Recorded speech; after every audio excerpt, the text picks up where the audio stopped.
Good Friday evening, Tiger fans, and welcome in. Skip Bertman Field inside Alex Box Stadium here on the campus of LSU.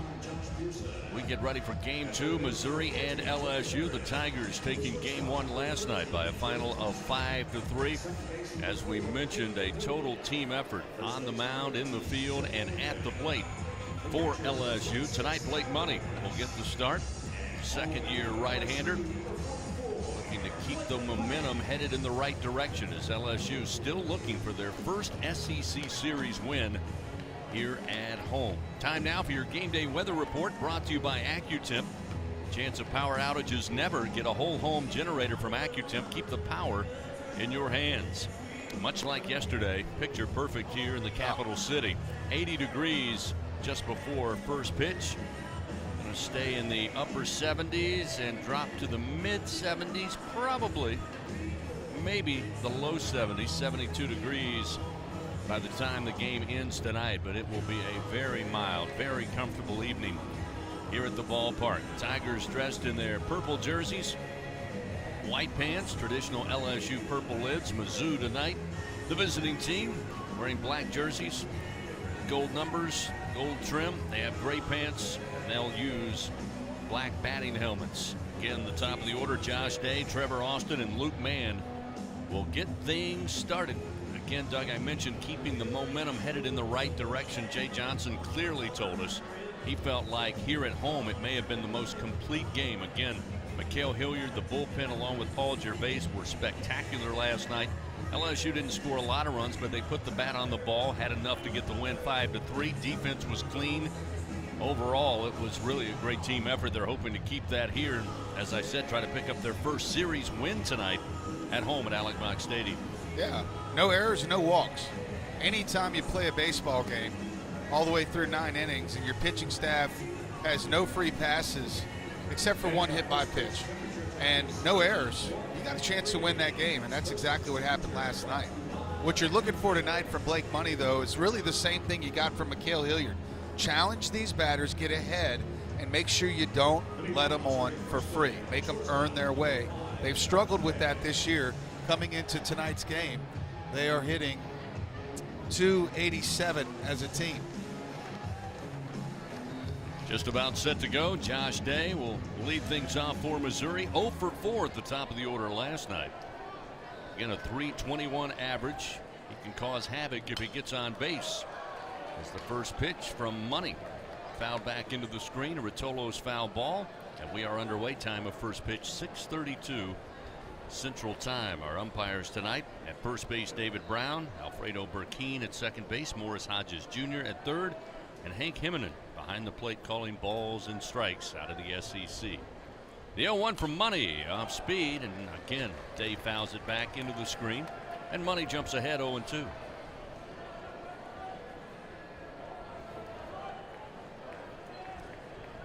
Leadoff batter of the inning was a big play last night as well for the Tigers. I believe they retired 8 of 9 leadoff batters. The 0-2 ground ball hit the short. Thompson scoop it up, throw across the diamond. Nice pick off the dirt by Trey Morgan. Always makes that look routine, and it's not, but it records out number 1 on the 6-3 ground out. You mentioned retiring the leadoff hitter. That was key in Tuesday's win over Louisiana Lafayette. Jay Johnson said it would continue to be key in this series, and just like on Tuesday, retiring, as you said, 8 of 9. Yeah, yesterday. Back to back. They did that Tuesday night as well as last night in Game 1. We'll see Trevor Austin, sophomore out of Jefferson City, Missouri, another right-handed hitter, batting .295 for Coach Beezer. And the first pitch, breaking ball across the plate for a strike. It's 0-1. Yeah, Austin was hot last night with a couple hits, 2 for 4. Came around to score 2 runs. Money ready to go. Here's the wind and delivery. The 0-1 fouled off the plate and off the leg of Austin.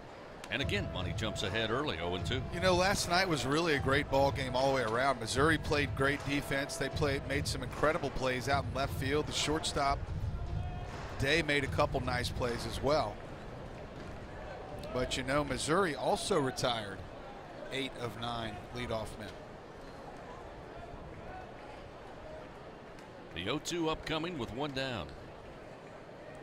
Austin awaits. Money fires. This fastball misses high. 1 ball and 2 strikes. The other key last night for LSU, as they finished the game with 11 hits, was how many baseballs were punished off the bat of Tigers, even those that were putouts. Here, I'll tell you.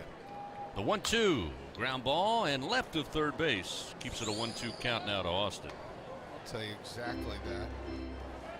Top speeds off the bat last night. Don't know which at bat. Got an idea. Dylan Cruz, number 1, 107 miles an hour.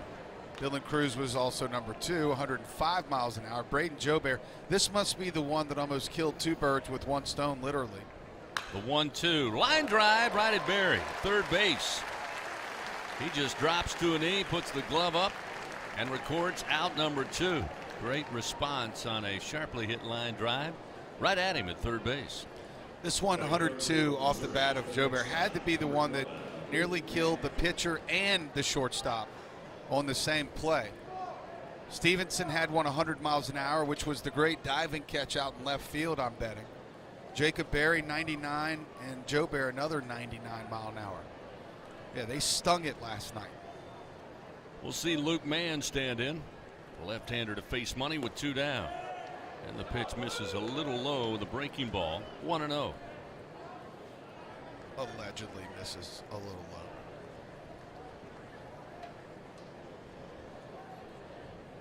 Money ready to rock, and the 1-0 pitch.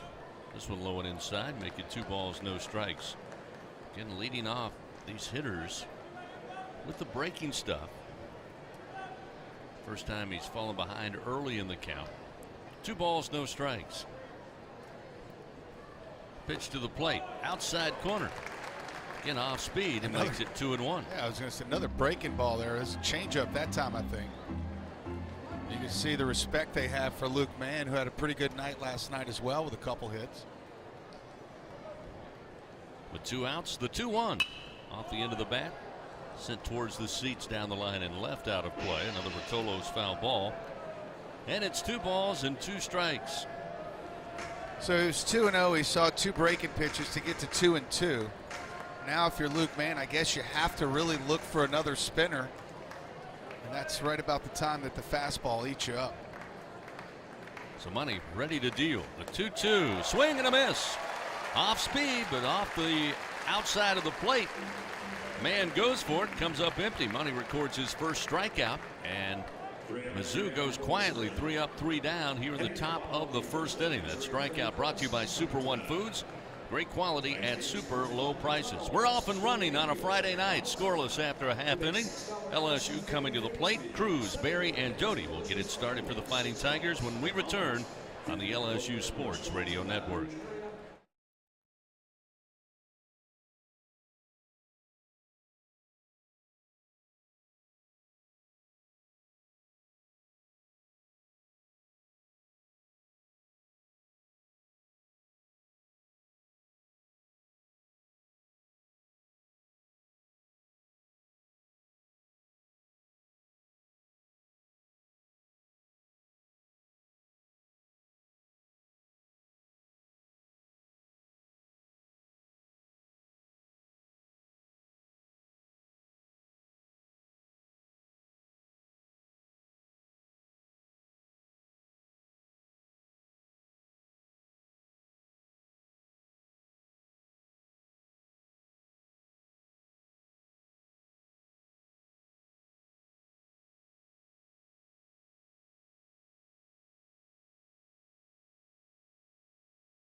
Bottom of the first inning.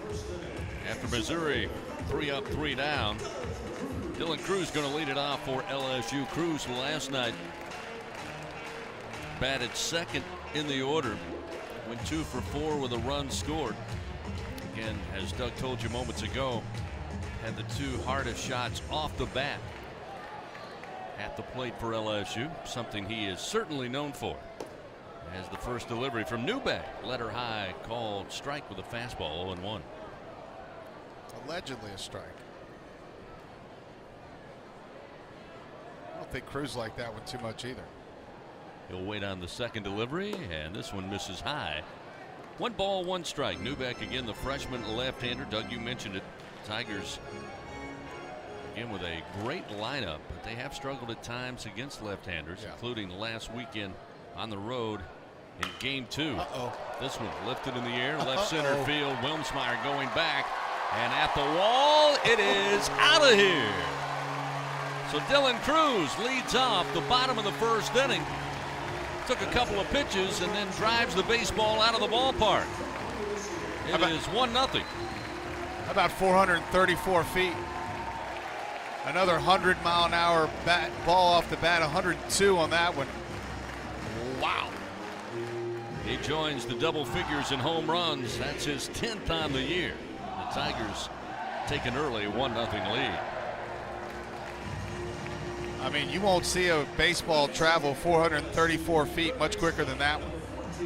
Goodness gracious. That boy good.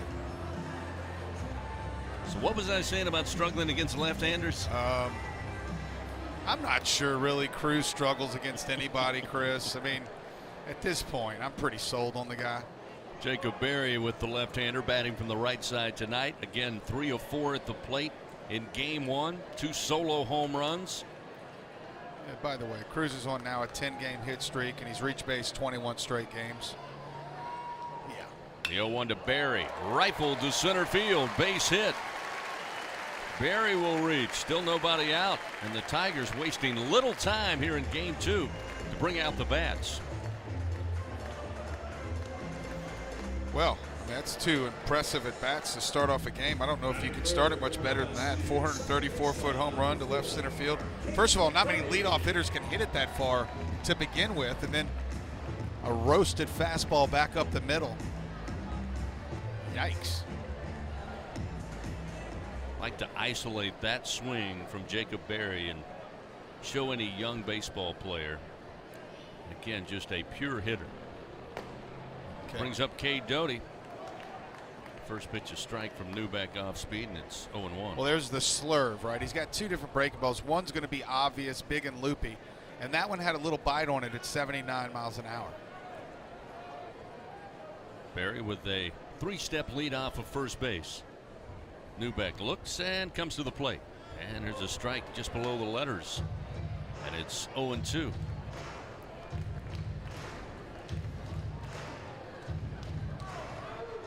And Newbeck making his 11th appearance, his 5th start of the year. That's quite the welcome to Baton Rouge. Leadoff home run. And then one slapped up the middle off the bat of Berry. The 0-2. Doty takes a hack out to center field. Coming over is Wilmsmeyer, and he'll settle under it, get there in time for out number 1.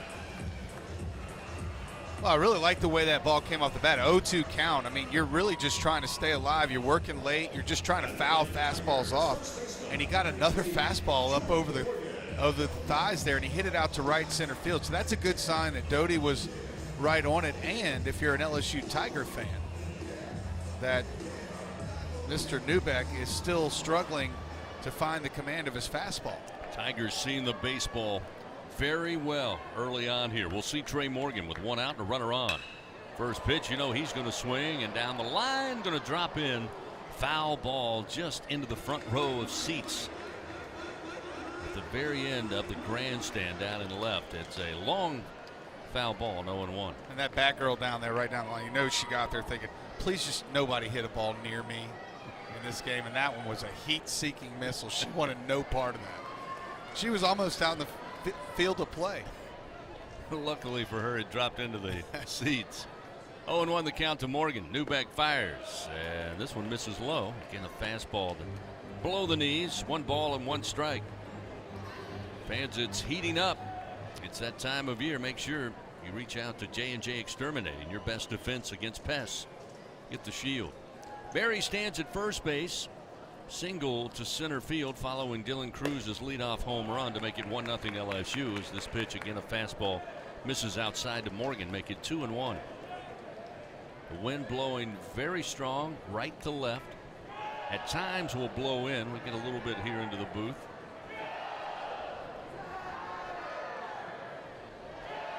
Newbeck comes set.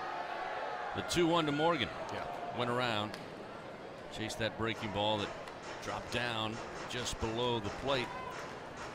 And it's 2 balls, 2 strikes now to Morgan. Well, that shows how tight that curveball, that slurve is. Because Morgan in a hitter's count there, 2-1.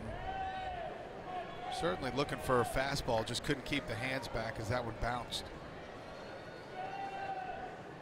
2-2 delivery. Off speed. This one driven right center field. Wilmsmeyer going back and well shy of the track.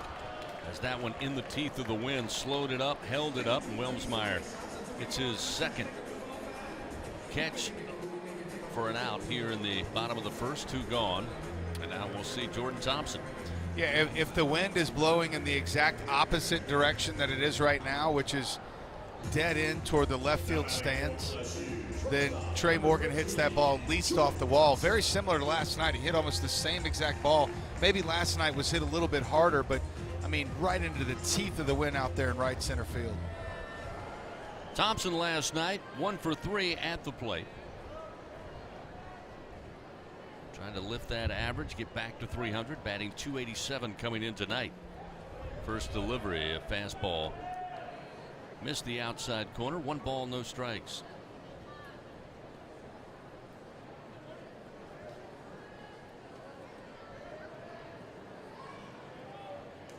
Barry still at first base.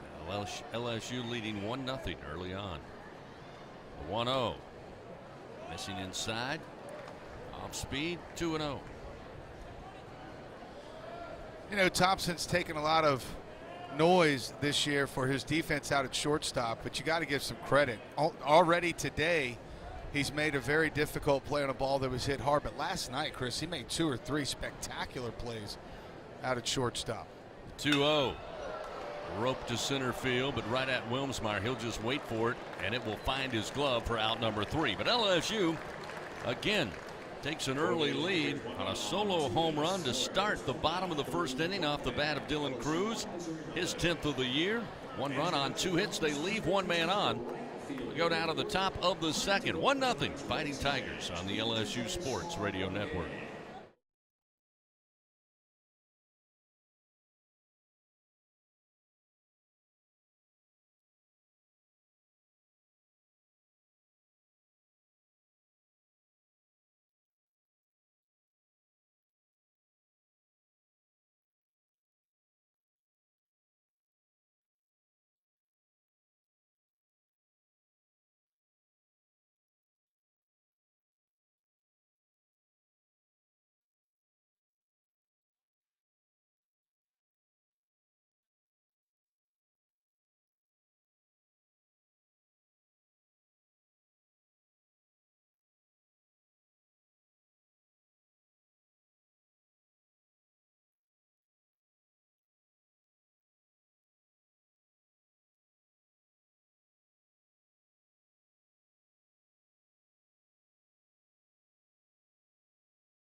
Fans always hit a home run on your projects with your equipment powered by Sunshine, your hometown John Deere dealer in Louisiana. Speaking of home runs, Dylan Cruz puts the Tigers on top. led off the bottom of the first inning. Blasted one over the left center field wall. Now we'll see Blake Money back out there. Off speed pitch misses inside to Torrin Montgomery, one of the hitters for this Missouri squad. Yeah, he's their guy coming in. 1 for 4 with an RBI last night. The 1-0. Missing low and inside. Now make it 2 balls, no strikes. Yeah, he's a large human.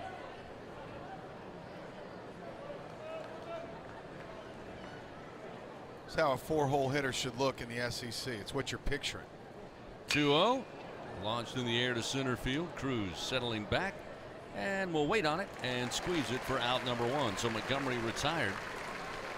Gives us a chance once again to introduce the defense. Jacob Berry at third. Already a play to his credit. Jordan Thompson as well. Playing at short. Cade Doty at second. Trey Morgan at first. Giovanni DiGiacomo in the starting lineup in left field. Dylan Cruz, as we mentioned, in center, and Josh Pierce in right field. Tyler McManus behind the plate catching completes the battery with Blake Money as Fox Liam, the DH, out of Excelsior, Minnesota. Started his career at Coastal Carolina down in Conway, South Carolina. They'll put on the defensive shift for the left-handed hitter. Off speed, and the first pitch a called strike to make it 0-1. And by extreme shift, they have Cade Doty right of second base. Jordan Thompson playing a good 15-20 feet into right field, and Trey Morgan near the line behind the first base bag. The 0-1 misses outside for Money. 1 ball and 1 strike. Jacob Berry playing really at the shortstop position, the only infielder on the left side of the diamond.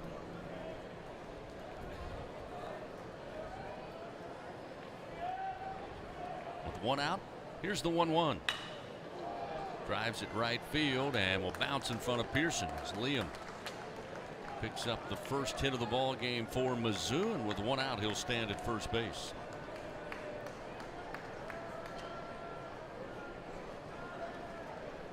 Just went down to get it low in the zone. Got it with the fat part of the bat. Right fielder number 27. We'll see.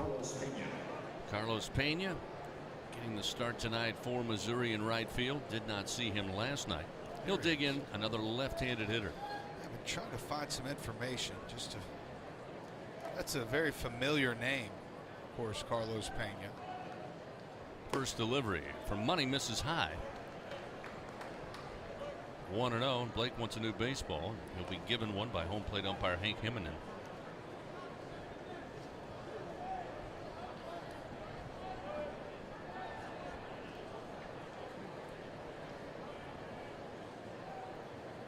Takes a few moments now. Steps back up on the bump. 1-0 the count. Runner at first and 1 out.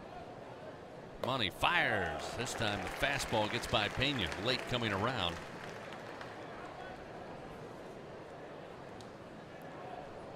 One ball and 1 strike.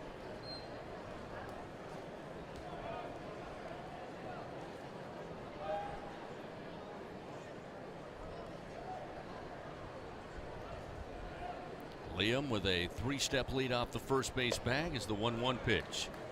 Fastball, but misses outside from Blake Money. Now 2-1.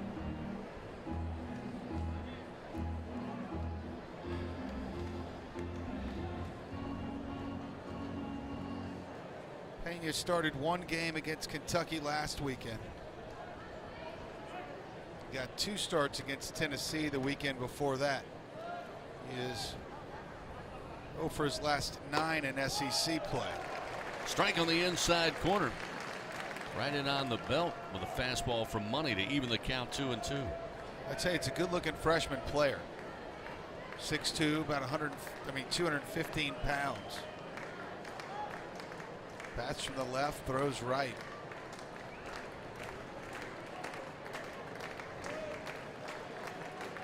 One out, runner at first. LSU leading 1-0. Here's the 2-2 to Pena. Low and outside. That'll fill the count now, 3-2.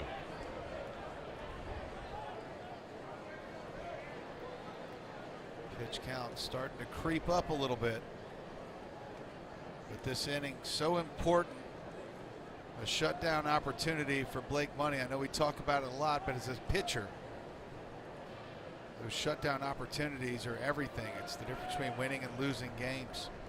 3-2 delivery, fouled just above the third base dugout, catches the screen. Still remains 3 balls and 2 strikes.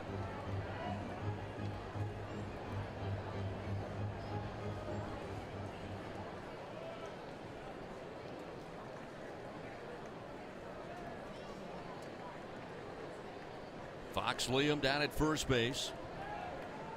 Aboard on a 1-out single. Here's the payoff delivery again. Called strike 3 on the inside corner. Blake Money records his second punch out of the night. 2 gone. Pena down on strikes. Little outside, little inside.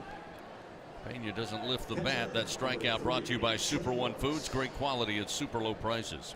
Yeah, the catcher kind of set up outer third there. He missed his spot a little bit, but it was perfectly over the inner part of the plate. For strike 3, a big out here for Blake Money. Trey Morris, who we saw come in and pinch hit late last night in game 1, gets the start today behind the plate catching. 99th at bat of the year, and the right-hander swings and fouls the first pitch off. Out of play, fastball from Money, and it's 0-1.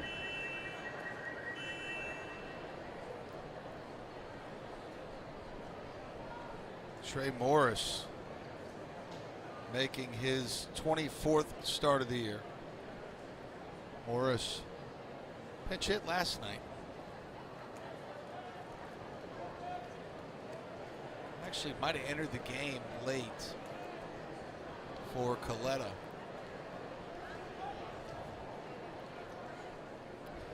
Two outs here in the top of the second. LSU leading 1-0. The 0-1 somewhere missed. Ball 1. 1-1 the count.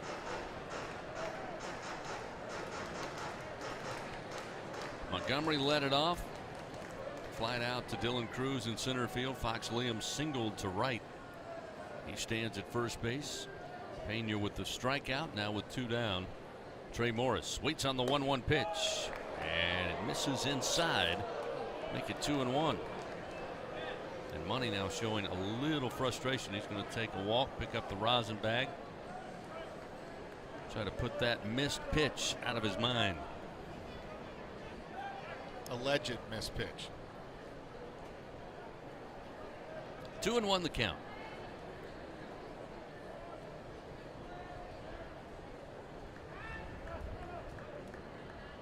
Oh, we got a pitch clock violation. We'll get the warning. Okay. Here we go. I just think it's just so crazy. It's just a stupid rule. I'm sorry. I mean, when the guy can just step off and show the ball, it's just. A 2-1 pitch. Called strike. Get me over breaking ball. Evens the count 2-2. Fox Liam still at first base. Again, Missouri looks for opportunities to put the runners in motion. Liam 2 for 2 in stolen bases. 2-2 pitch. Fouled towards the third base dugout. Another Rotolo's foul ball. Keeps the count 2 balls, 2 strikes. That was close to a balk. You know, the new bounce thing, right? When he was coming set, he bounced once, and to me it looked like on that second bounce he came right up into a leg kick, and you can't do that. You've got to come to a pause before you make your move to home plate. That was close. Money will look over to first. Now comes set. 2-2. Lifted in the air, and again, right side out of play. As Money delivered a 94-mile-an-hour fastball. Morris able to fight it off. Keep it a 2-2 count. Up to 32 pitches now. Starting to get a little bit heavy. Need to find an out on one of the next 2 pitches. In a perfect world. Money again will come set. Runner at first, 2 outs. Runner goes, the 2-2. Hit on the hand, soft liner out to short. Thompson has to wait on it. It eventually gets there for out number 3. So Missouri Comes up empty, no runs, one hit, that one man left on. We go to the bottom of the second here at the box, and LSU leading Missouri 1-0. Tigers coming to the plate when we return. Jobert, McManus, and Pearson after this on the LSU Sports Radio Network.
One nothing LSU leads. We hit the bottom of the second inning. Braden Jobert going to lead things off. Jobert last night 1 for 4. Picked up a base hit. Looking to get back going again. Certainly already proven he can be quite the force in this offense. Lefty on lefty matchup here is Neubeck.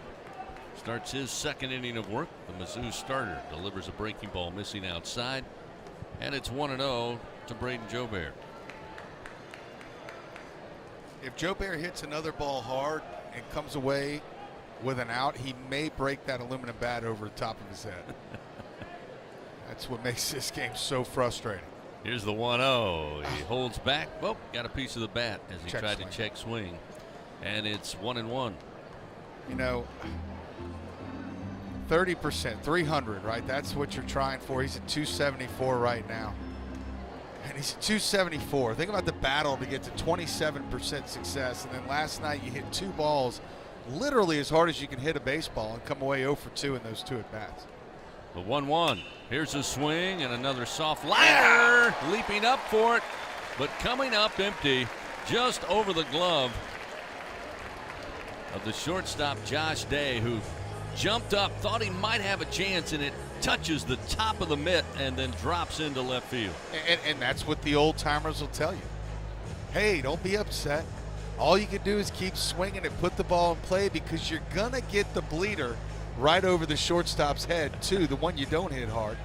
So there you go, Braden Jobert. You deserve that one. And how about this? He beat the shift. They had the extreme shift on right of second base, and he goes opposite field. And you're right, after crushing baseballs a number of times over the last 3 weekends, that one, just a little flare, got over the leaping Josh Day, and Jobert is the Tigers a man on base to lead things off here in the bottom of the second. That'll bring up Tyler McManus, the catcher, batting for the first time in this series. Travinsky got the start last night. McManus will get a shot tonight. Jobert with a short lead off first. Neubeck fires, and it's a strike to even it up. 1 ball, 1 strike.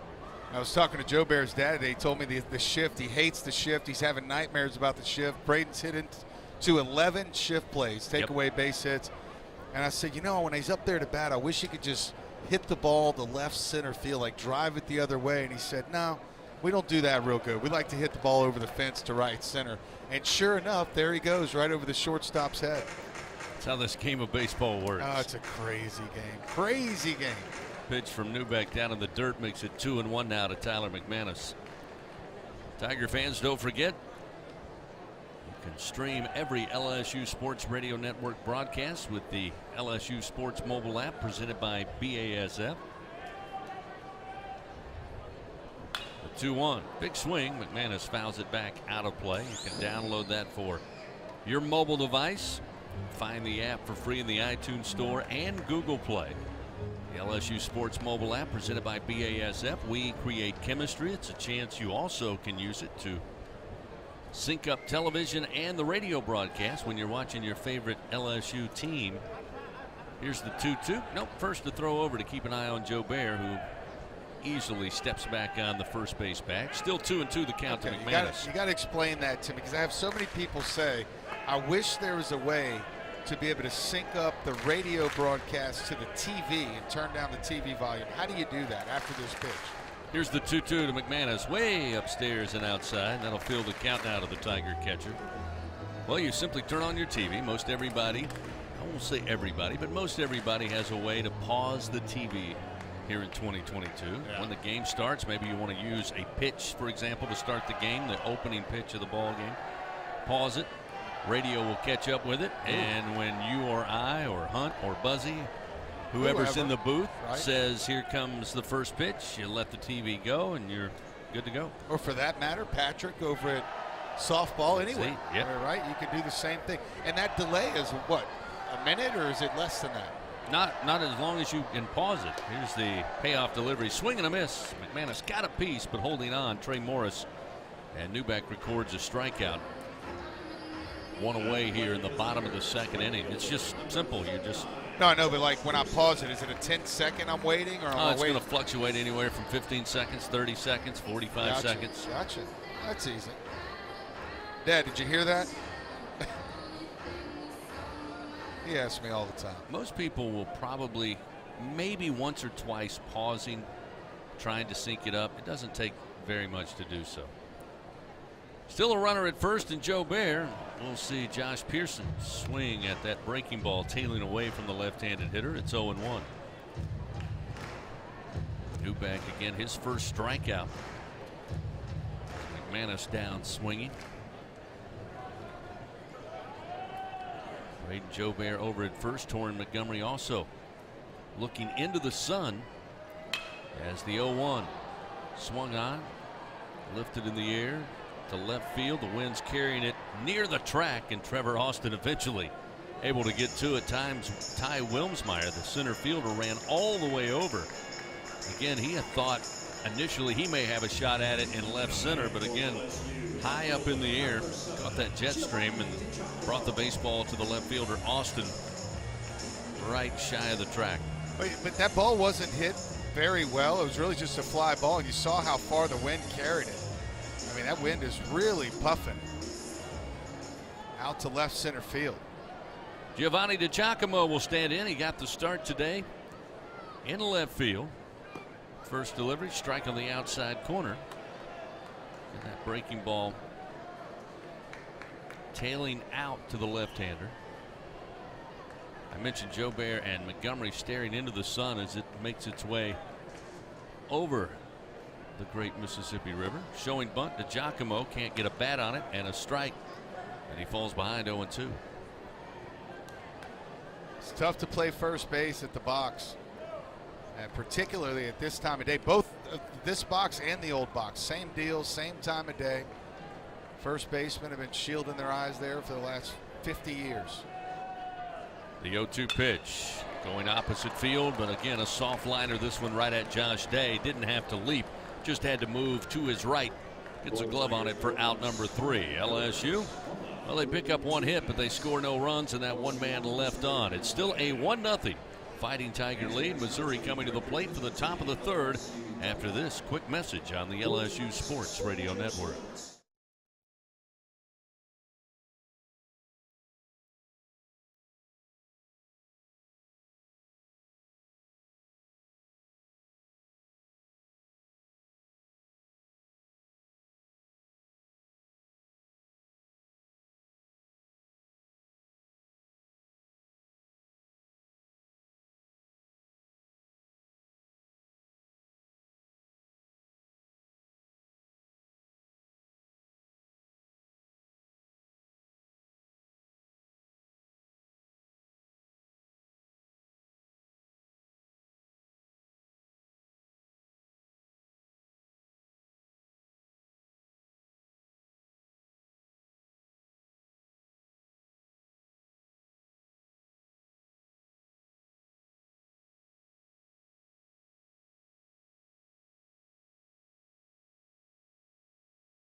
Moving to the top of the third inning.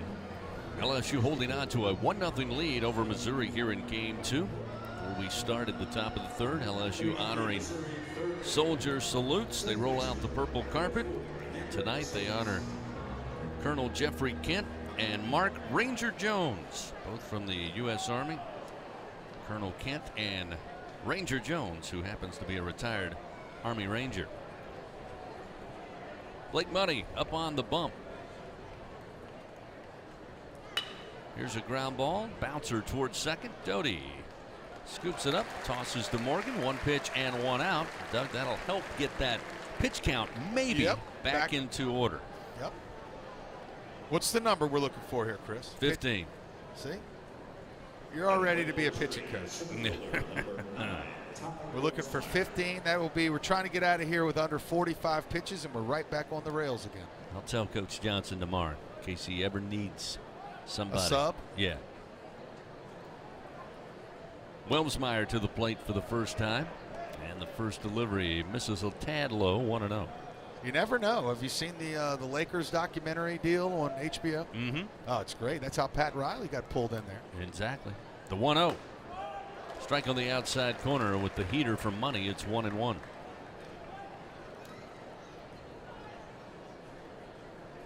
Great show, by the way.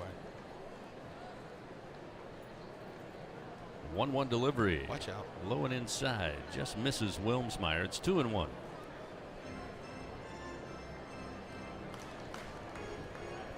Again, the scouting report on Missouri. Try to get aboard any way possible. Jacob Berry at third base playing even with the bag. With Wilmsmeyer at the plate. The 2-1. Misses high at the letters. Money again a little surprised. And it's now 3 balls, 1 strike. Yeah. Last night, if I remember correctly, it was Wilmsmeyer with 1 out in the 9th, down by 2, try to put a bunt down the first baseline. 3-1 pitch. Hammered ground ball, and it gets right through Jacob Berry into left field. He dropped to a knee and could not touch it. Went right through him. And into second base goes Wilmsmeyer. Again, blasted that baseball. Shot right at the hot corner. And Berry again looked like he was going to go down and just glove it. It went right through him. I'm not sure if it even touched him or he slowed it down. You know what? They gave it an error. That's probably the right call. If you ask Berry, he'd probably agree. But it was hit pretty hard. Oh, it was indeed smoked off the bat. It was a tough hop, so that's why they call it the hot corner.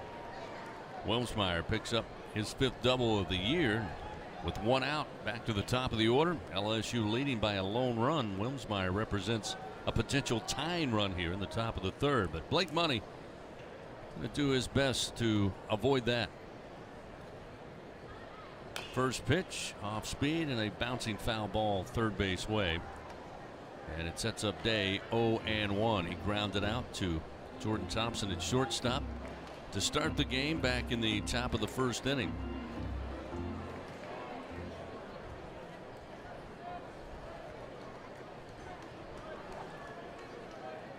Wilmsmeyer has some speed. Takes a lead off second base. He's 7 of 8 in stolen bases. Now Money's going to turn and give the old fake throw to reset the pitching clock. Pitching clock.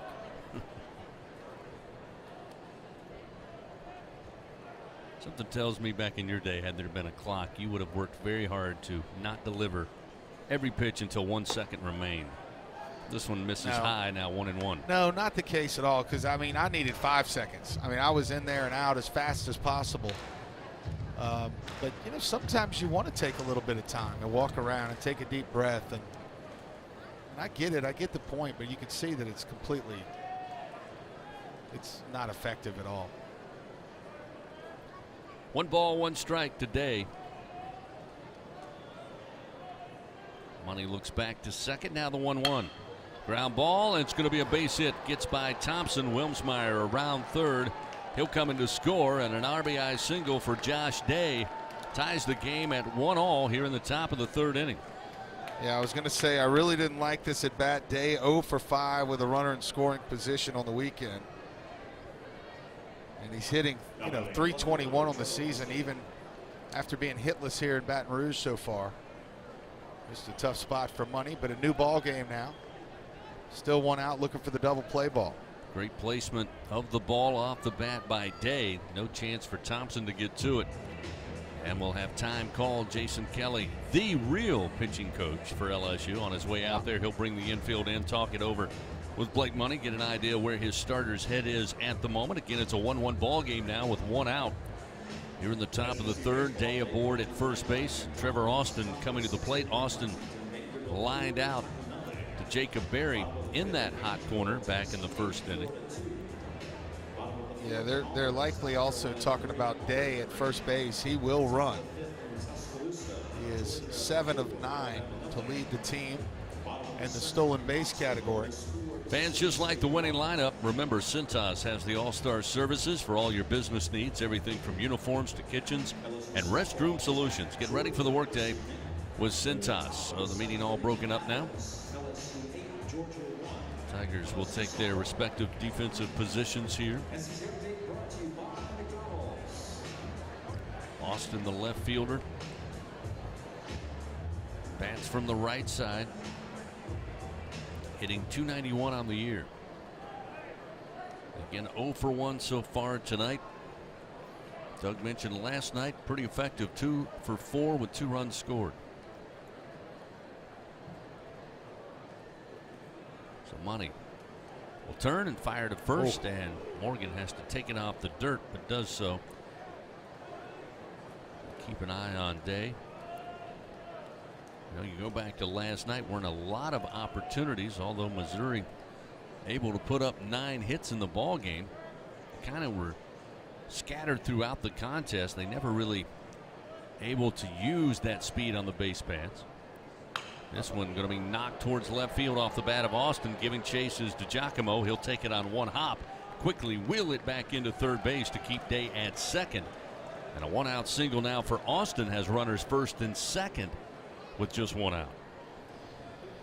Yeah, Luke Mann's due up. Another left-handed hitter, so that suits the Missouri Tigers in the matchup. Still looking for that ground ball. Mann struck out in his first at bat. And last night's ball game, he was 2 for 4. And immediately some personnel starts to head down to the bullpen for LSU. We saw Grant Taylor come out, Bryce Collins as well. Ty Floyd is going to play, I believe, lookout. But they will send some personnel down there here as Money delivers the pitch, and a called strike with a breaking ball makes it 0-1 to Luke Mann to get him started. Mann hitting .250 on the year.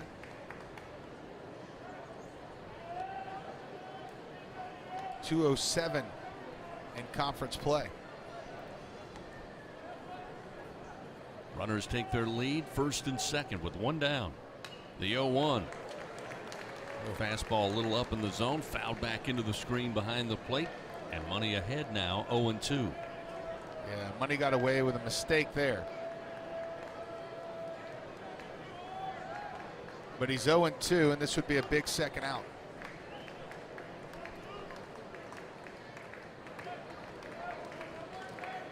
Josh Day at second base. Trevor Austin at first for Mizzou. A tie game, 1-1.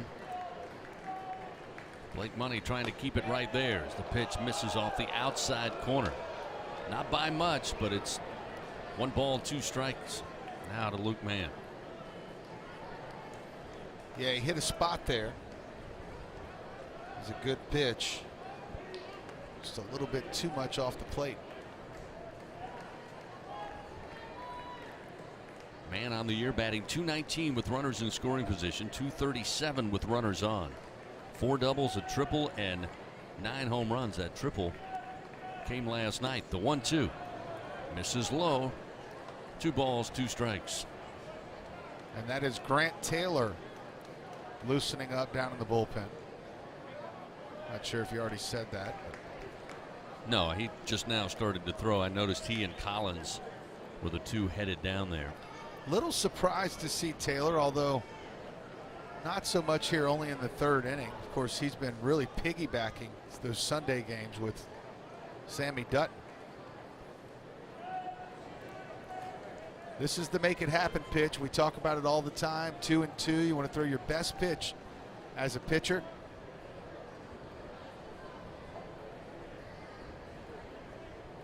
Money looking for it here.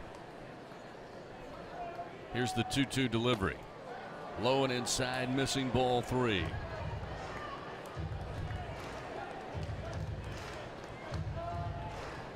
Money with 2 strikeouts so far. Comes a baseball down from the bullpen.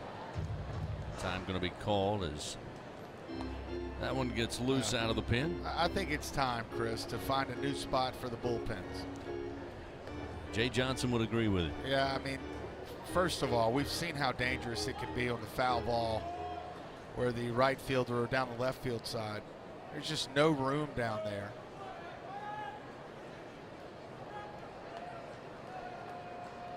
Payoff delivery upcoming. Man awaits. Money fires. And a ground ball foul towards the first base dugout. Keeps it at 3-2. Fans, if you want a little fun, remember, play Sapphire 7s from the lottery and win up to $20,000. Stop in at any lottery retailer. Pick up Sapphire 7s today for your chance to win. So pick up your tickets and get your shine on. Must be at least 21 to purchase. A 1-1 ball game. Missouri tying it up here in the top of the third. And threatening for more with runners first and second. And again, Money will turn and fake a throw to second to get Day back to the bag.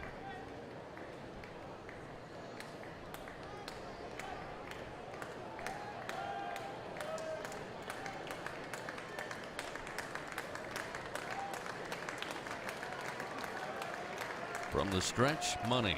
The payoff pitch. Yeah. Swing and a miss. Pulled in with the off speed, and man, nowhere close with the bat.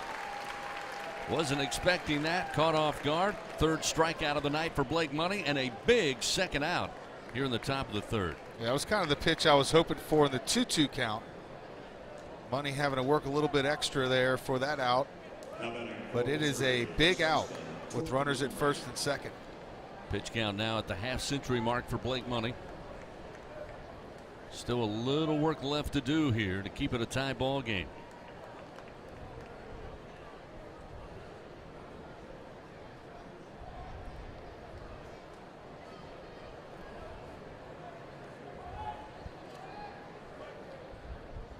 Yeah, I'd say there's a lot of work to do with Torrin Montgomery up. This guy scares me. Montgomery batting .345. Flew out to Dylan Cruz in center field his first time up tonight. Big right-handed hitter stands in. Money delivers. Breaking ball for a strike, and it's 0-1.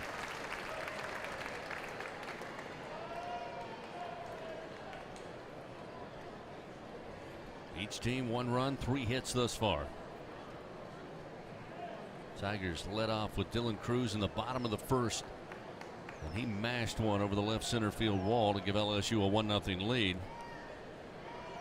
Missouri. Wilmsmeyer reached on a fielding error, got to second base, and then Josh Day singled up the middle to score him to tie it up. This one misses down and away. 1 ball, 1 strike now to Montgomery.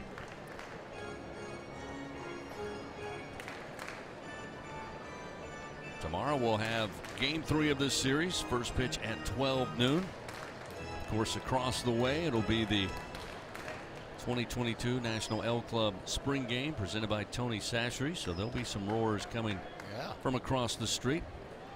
Busy day on campus. They start at the same time? 1 o'clock is the spring game. 1-1 pitch. Breaking ball. Come get it. Shallow center field. Cruz coming in, diving, and Cruz can't come up with it. Comes out of the mitt. May have got it in the glove, but that will send Day in to score with 2 outs. Everybody off and running. And Missouri going to take a 2-1 lead. Cruz gave it an effort, went sliding, just couldn't hold on. He had it. It was in the glove, but he just couldn't hold on to it through the sliding catch. And as you said, it's not like Josh Day had to wait to see if it dropped or not with 2 outs. So now Missouri has the lead, very similar to last night. Tigers took a 1-run lead in the bottom of the first. Missouri scored 1 in the second and then 1 in the third to take a 2-1 lead. Very similar to what we see here, but some work left for Blake Money with runners at first and third.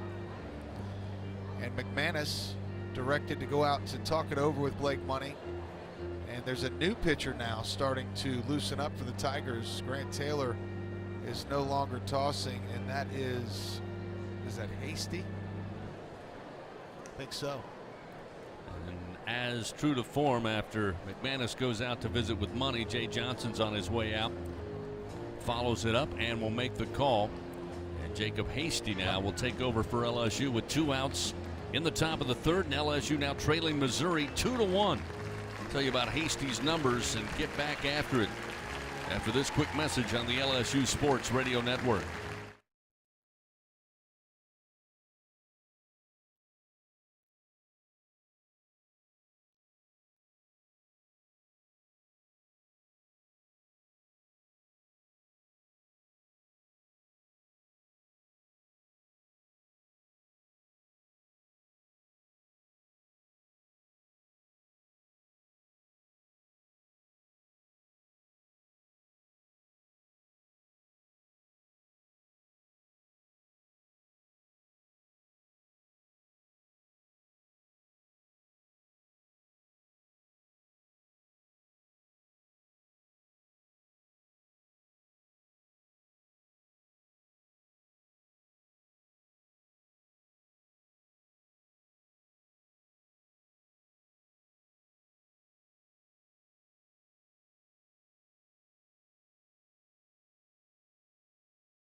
Two to one, Missouri takes the lead here in the top of the third inning over LSU, plating 2 runs thus far on 3 hits, 1 error.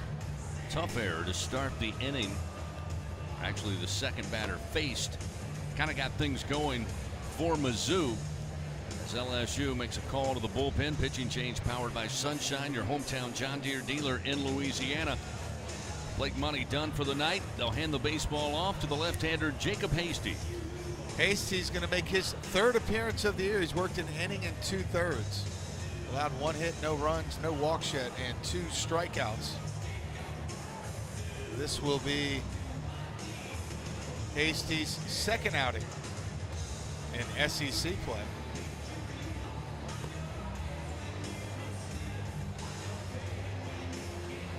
Last 2 outings for Hasty's looked pretty good. Again, got the complement of breaking balls, and for a left-hander, can run it up there 92, 93, 94 on occasion. Got the size to be an imposing figure. Coach Jay Johnson told me Monday night on the radio show, Doug, he felt like along with Riley Cooper, we know what you get with him, kind of a junk ball pitcher, effective. That's a compliment, by the way. Who also can run a fastball 90, 91, 92 at times, that Hasty could be such an asset as his development comes along in this staff on the back half of the year, certainly in SEC play. He'll get an opportunity here with 2 outs, runners first and third for Mizzou, already leading 2-1. Fox Liam stands in, first pitch, breaking ball on the inside corner. Handcuffed him. It's 0-1 as Liam had a base hit left stranded. Picked up the first hit of the night off Blake Money in the 2nd inning.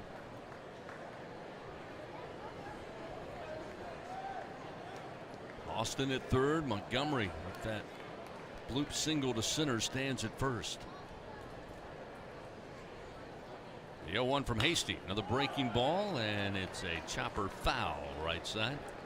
And Hasty jumps ahead 0-2. Yeah, I mean, Hasty had 19 appearances last year. He was actually had a 4.24 ERA and 17 innings of work. He allowed 21 hits and only 8 earned runs.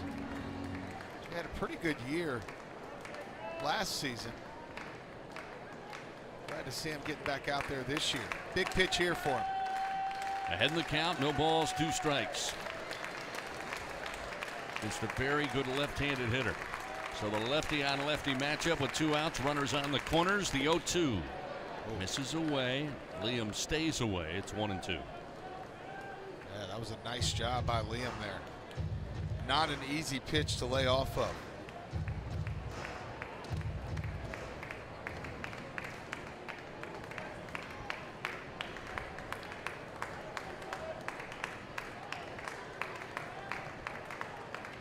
Two outs. Runners go. Hasty now will throw to the plate, and tagged out at home is going to be Trevor Austin. Hasty was taking his time. Suddenly a double steal was put on. They sent the runner Montgomery to second. Hasty caught it out of the corner of his eye and then quickly turned home and fired it to McManus to apply the tag. In Missouri, they like to run. Well, they run themselves out of a productive top of the 3rd inning. However, they take a lead. 2 runs on 3 hits, 1 error committed by LSU. And we go to the bottom of the 3rd. LSU trailing by a run, 2-1. Top of the order, Cruz, Barry, and Doty when we come back on the LSU Sports Radio Network.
Tigers playing from behind here in the bottom of the 3rd inning.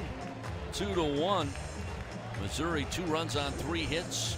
LSU commits 1 error in the field, but Mizzou decides to go with a double steal with runners 1st and 3rd, and Jacob Hasty able to get it to McManus, and they get Trevor Austin coming in a good 5 feet from home plate. First delivery to Dylan Cruz, misses from ball 1 from Tony Newbeck, the freshman left-hander. Cruz, of course, got the Tigers on the board with a monster home run to left center. The 1-0 misses high, make it 2-0 to Cruz. Yeah, I mean, everything's set up. Barry hit the home run last night in the bottom of the 1st, take a 1-run lead. They took the 2-1 lead in the top of the 3rd. So Cruz can do the same thing Barry did last night. Good swing here. 2-0, catches the outside corner with a fastball from the freshman left-hander. It's 2-1. This inning brought to you by AccuTemp Services. Don't let AC or heater outages keep you on the bench this year. Text home run to 31996 to get your Tiger tune-up from AccuTemp Services. This one drops in low from Newbeck. Now 3-1. Here we go. Dylan Cruz can please throw a fastball. Dig in now. The 3-1 pitch. Big swing, and it fouls it back into the screen. Fastball at 90, one of the top registered tonight from Newbeck, and Cruz would love to have that one back. That was a big boy cut there. Did not get cheated. He was thinking the same thing we were. It's because he's a winner. Payoff pitch upcoming from Newbeck. Here's the wind and the pitch. A little high and off the mitt of Morris, the catcher, and Dylan Cruz will take a leadoff walk. Get a potential tying run aboard here for LSU. And well, see Jacob Berry. 3 for 3. The Tigers have had the leadoff runner aboard. That's good news. Now this guy. Say he had a good night last night. 3 or 4 will kind of get you turn some heads. With 2 dingers, yeah, you're coasting free the rest of the weekend. Playing with casino money. Last night he had to hit those home runs into the wind. Tonight from the right side, he has the wind to help him. Fastball from Newbeck sets him up with a called strike. 0-1.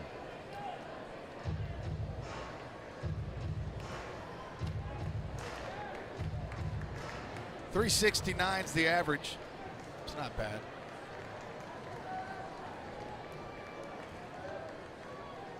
Now a throw over from Newbeck to keep an eye on Cruz. Interesting call, the double steal to end the top of the third inning. Weird. I think they were going to try to get into balk maybe. It was weird. I think the delayed steal from first to second makes plenty of sense with the left-hander, but trying to send them both was just kind of bizarre. The throw over, and this one's close. They had him leaning, and he just got back with the right hand. Did Dylan Cruz. Yeah, I tell you, Newbeck challenged the old 45-degree rule there. Stepped right on the line. That was a great move, and he caught Cruz leaning. Cruz again will take a lead off of first. Just a bigger lead now. Pitch to the plate, the 0-1. Fouled off the bat of Jacob Berry and moves the count. No balls, 2 strikes.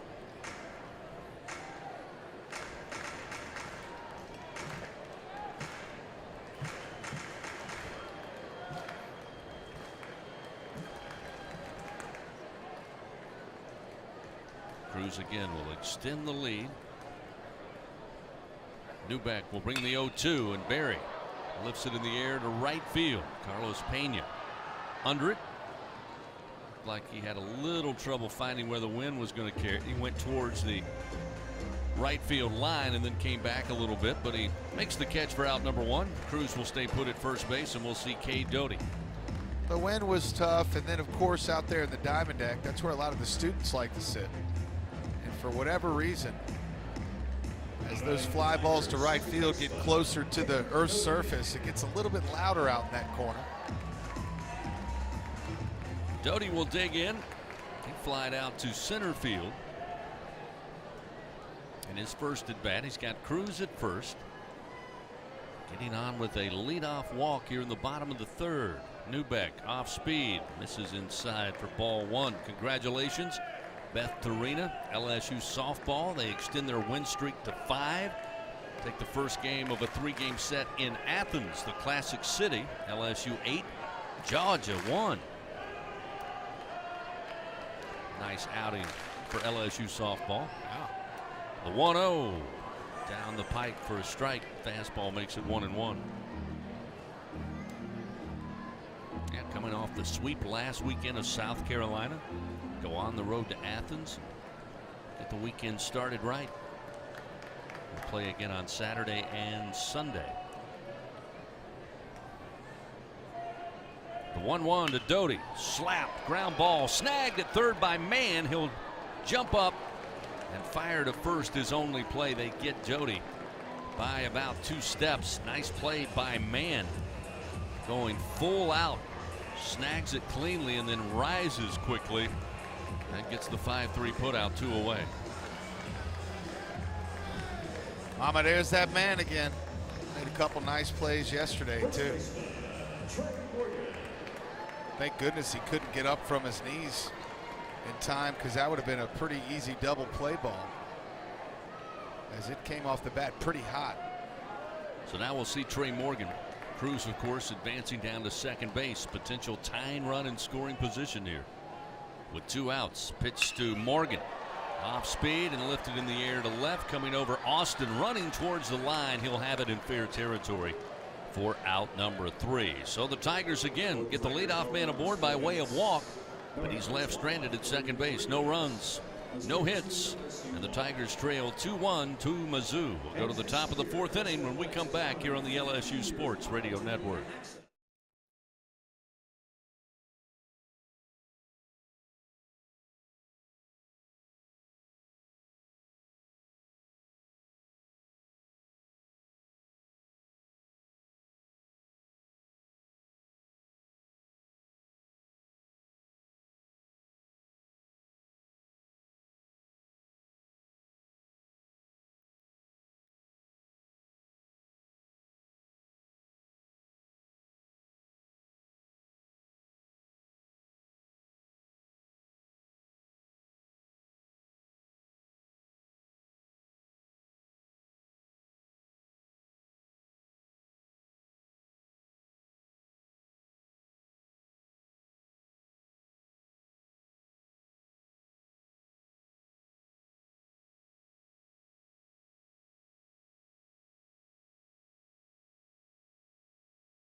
Two to 1, Missouri still leads. We move to the top of the 4th inning. Mizzou coming to the plate.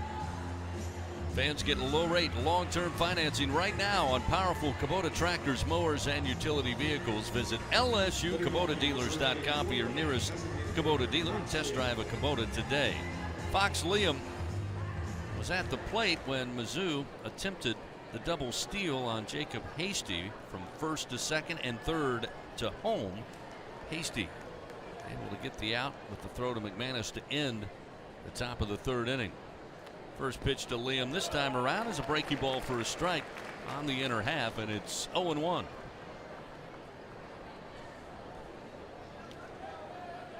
Yeah, Liam and Pena both left-handed hitters.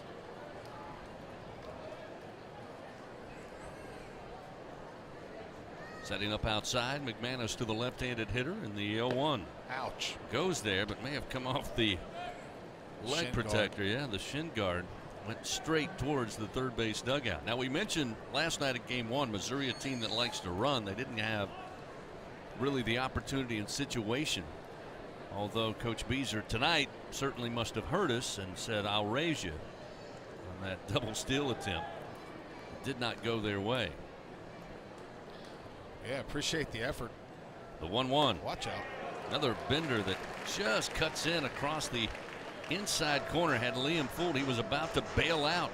And it's a 1-2 count for Hasty. How about that? I know who would have bailed out. I thought that ball from here was going to hit him in the face when it came out of Hasty's hand. That was filthy. Hasty ahead in the count. Good hitter at the plate, and Liam. The 1-2, another bender, and he went around. Hasty gets the strikeout with a steady diet of breaking balls to the Missouri DH. He'll pick up his first strikeout in relief. That strikeout brought to you by Super One Foods. Great quality at super low prices. And there's one away here in the top of the 4th. Yeah, that's 84 miles an hour, super tight. Let me tell you something. If there's a left-handed slider in college baseball better than that one, I want to see it. That was absolutely disgusting, all 3 of them. Another left-handed hitter, Carlos Pena, the right fielder. 0 for 1 on the night. Hasty will deliver, and it's fouled back into the backstop, and it's 0-1. Filthy. I mean, you can tell them. There you go, slider.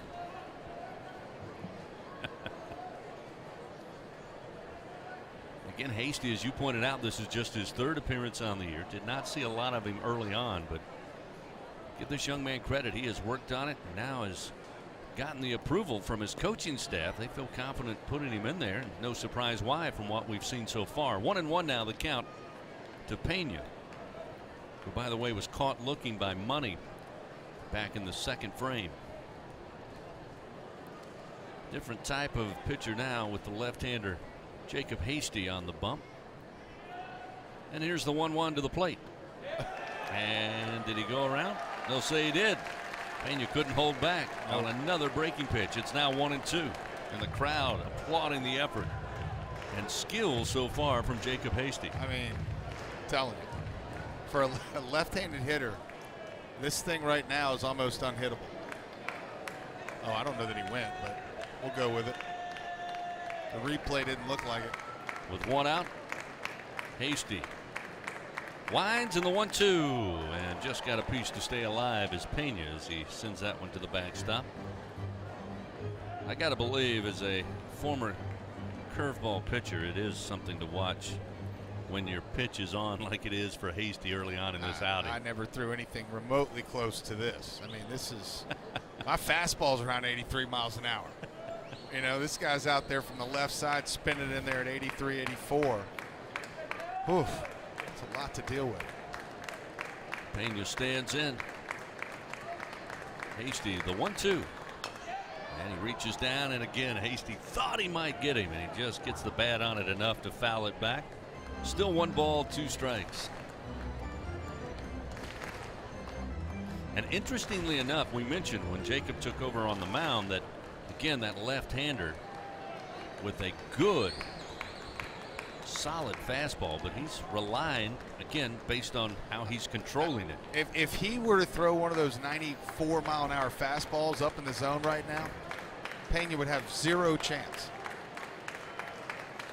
The 1-2. Breaking ball over the plate. No offer for Pena, and it's strike 3. Hasty. Back-to-back punch-outs, and there's 2 gone here in the top of the 4th inning. Whoever gets a couple of breaking balls and then eventually that fastball, yes, indeed, is going to turn into the Tasmanian Devil. They will spin around multiple times. They won't even come close to it. I mean, this thing is, oof. So Trey Morris will give it a try. Right-handed hitter now. So lefty on righty matchup with 2 down in the top of the 4th. Hasty fires. That time the fastball at 92 was low and inside, got away from McManus, and it's 1-0. Okay, so let's see what it's like to a right-hander. Lefties have no chance at that slider. Let's see what Trey Morris can do with it. Morris popped out on a soft liner to Jordan Thompson his first time up in the second. The 1-0 from Hasty. There's a fastball, and it's in for a strike. 1-1. So interesting. Left-handed hitters. He's sticking with the breaking pitch, which was effective. And now the first righty he faces here in the top of the 4th. He comes out with 2 fastballs. Right underneath the hands.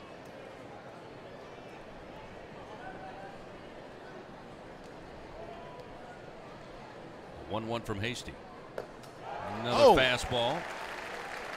And a swing and a miss by Morris. Well, McManus got hit with the barrel right in the side of the face on the backswing. It's just enough to really, really get you fired up. Right on the top of the head. Good news is McManus will put back on the face protector. Looks ready to go, but McManus let him know, too. He wasn't excited about it. Let him know. 2 outs. Crowd into it here. Top of the 4th and a 1-2 count. Morris awaits. The 1-2. Fastball. Just missed the outside corner. McManus thought it was good. Hasty thought it was good. And thousands in purple and gold here at the box thought it was good. Ruled ball 2. 2-2 the count. Okay. It was off the plate. But not much. Fans will try it again. Swell begins. 2 outs. Morris awaits. The 2-2 from Hasty. Swing and a miss. Again, down low and inside. Hasty goes after him and records the strikeout. Sends all three batters down by way of strikeout to end the top of the fourth inning. 3 up, 3 down. Tigers trail 2-1 to Missouri. They'll come to the plate in the bottom of the fourth. 5, 6, and 7 due up. Thompson, Jobert, and McManus when we continue on the LSU Sports Radio Network.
Jacob Hasty comes in, dazzles the fans here for LSU. An excellent inning of work, striking out the side, the left-hander, using the breaking ball on 2 of the first batters he faced in the top of the fourth. Came back with a steady diet of fastballs to Trey Morris. Eventually gets him on a swing and a miss.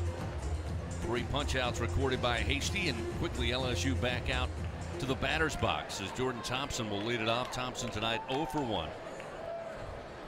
Average at .285.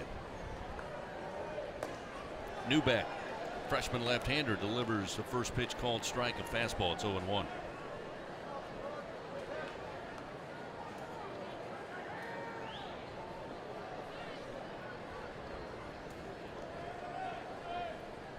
The 0-1 delivery, a ground ball towards the shortstop. Took a bad hop, but handled by Day, and smoothly he will throw to first to record out number 1.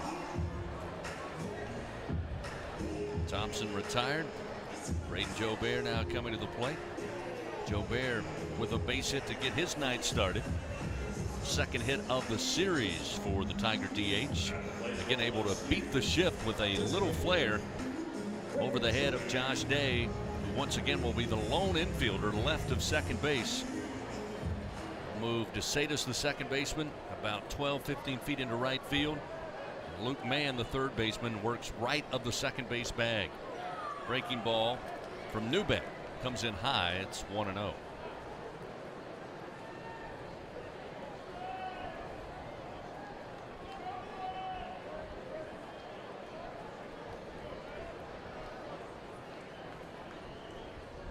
Delivery. Misses high and outside. Make it 2 balls, no strikes now to Jobert.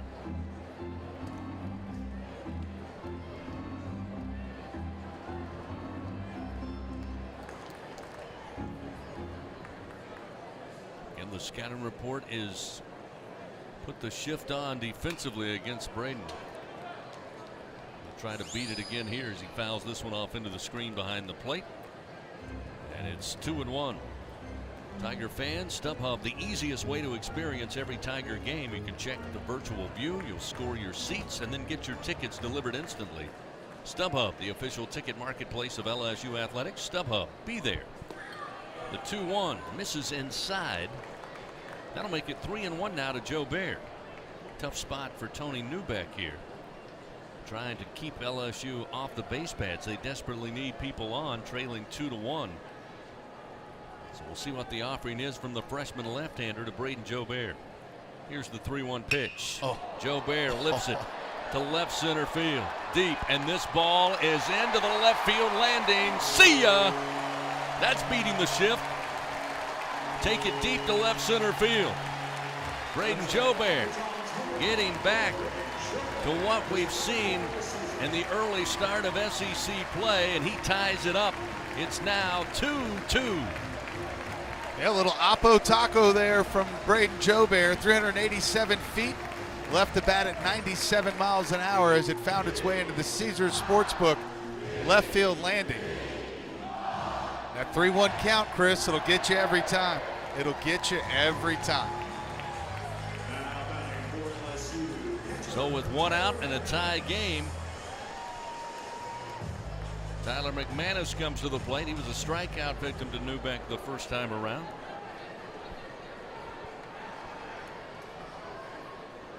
First delivery, he takes a big hack, but it's foul down the line towards the bullpen. Missouri pitchers and catchers scattering out of the way, left field way, and it's 0-1. You know, Newbeck really, I know he's only given up 4 hits and 2 runs, but if you look back over the scorebook, got a lot of line drives written down, some hard hit balls back in the first inning, if you recall, out to center field. The 0-1. There's the Bugs Bunny curve. Over for a strike, and it's 0-2.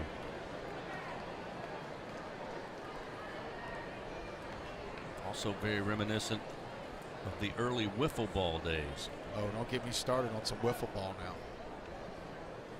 Here's the 0-2 to McManus. Puts this one foul out of play right side on a fastball up in the zone. Still 0-2.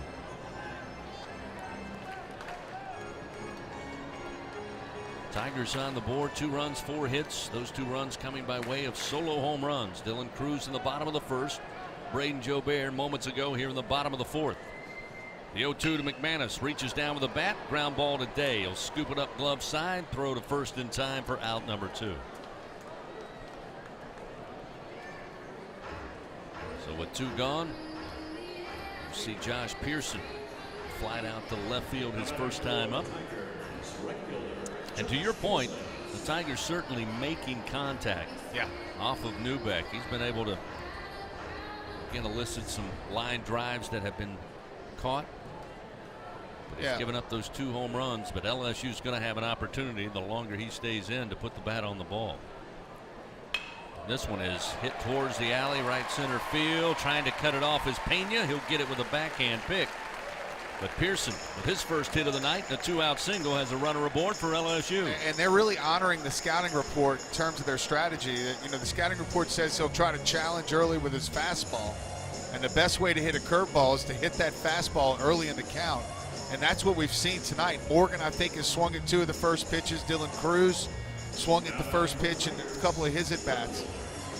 So these guys are up there hunting fastballs and getting them over the middle and not missing in many cases. As you mentioned, there's been a lot of loud outs, too. 2 outs, Giovanni DiGiacomo. He lined out his first time up. Here's a check swing. Came off the bat. And it's 0-1. Gio tried to go opposite field. A liner, a little soft liner out to Josh Day at shortstop.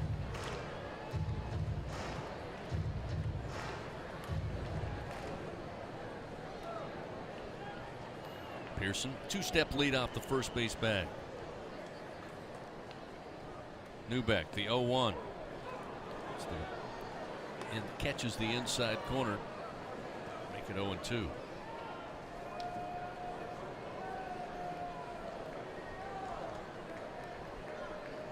Giovanni batting for the 65th time this season, a .219 average.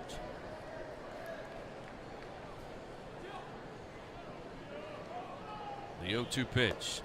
Setting up outside is Morris. The pitch is there, but it's off the plate. Make it 1 ball, 2 strikes.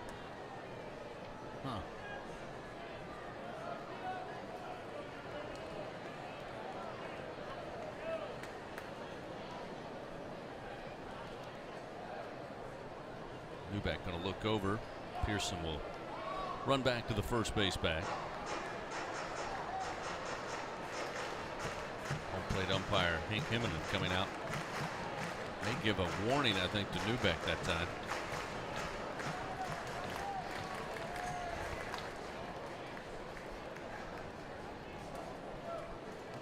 Two down, the 1-2. The breaking ball swung on, lifted foul towards the seats on the left. Another Rotolo's foul ball. Keeps the count 1-2. While we have a moment, let's pause 10 seconds. Station identification. This is Fighting Tiger Baseball on the LSU Sports Radio Network.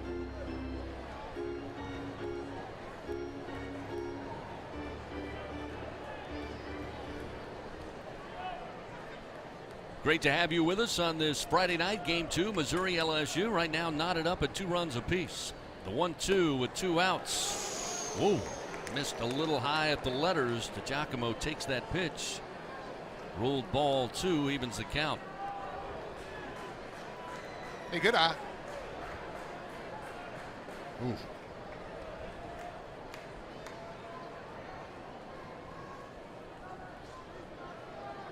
Pearson again, a lead off of first. The 2-2 pitch. Breaking ball, swing and a miss. DiGiacomo chases it down and away, and that'll end it for LSU. But they get the big shot off the bat of Braden Jobert. Solo home run. 1 run on 2 hits. 1 man left on. We go to the top of the 5th inning. Tied 2-2. Missouri coming to the plate next on the LSU Sports Radio Network.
Two-two ball game, top of the 5th inning. Missouri coming to the plate.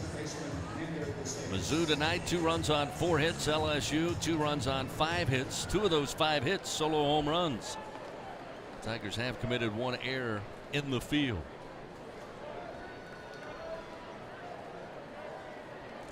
DeSatis, the second baseman, right-handed hitter, going to lead it off. First delivery, called strike at the knees. It's Hasty back out there, and Doug, how magnificent was Hasty? Oh my goodness! There in the top of the 4th inning, striking out the side. Reminded me of one of my old teammates, Chris Demouy, from the left-handed side, coming out of the bullpen. Had the fastball and the breaking ball working. Here's the 0-1, and misses low. DeSatis stays away. Another fastball to the right-hander, and again, just going out on a limb here, Doug, but it appears that the breaking pitch Hasty's controlling tonight, that's what they're going to see early if you bat from the left side. And so far, the right-handers have seen fastball early. That's been the pattern. Here's the 1-1. Swing and a foul off the top of the plate. Another fastball from Hasty, and it's now 1 ball, 2 strikes. Did you see how I worked my guy Chris Demouy into the broadcast? Smooth, very smooth, very smooth. You know, it's a great weekend here at the box. We talked about it last night. They're going to commemorate the 1997 national championship team. It's been 25 years. I just don't feel that old. But Got to see some teammates today. Conan Horton is here at the box tonight. It's been about 20 years since he's been to Baton Rouge. Hasty's 1-2 delivery, swing and a miss, chased it low. Fourth punch out for Hasty in relief. One gone here in the top of the fifth inning. Another fastball this time just above the plate, down below the knees, but the Sadist could not stay away. That strikeout brought to you by Super One Foods. Great quality at super low prices. Another right-hander, Wilmsmeyer, who got aboard on an error. A hot shot down the third base line, got by Jacob Berry.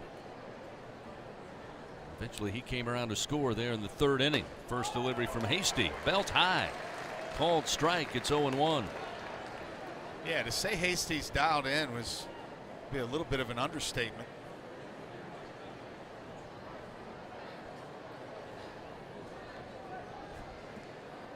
Jacob looks in.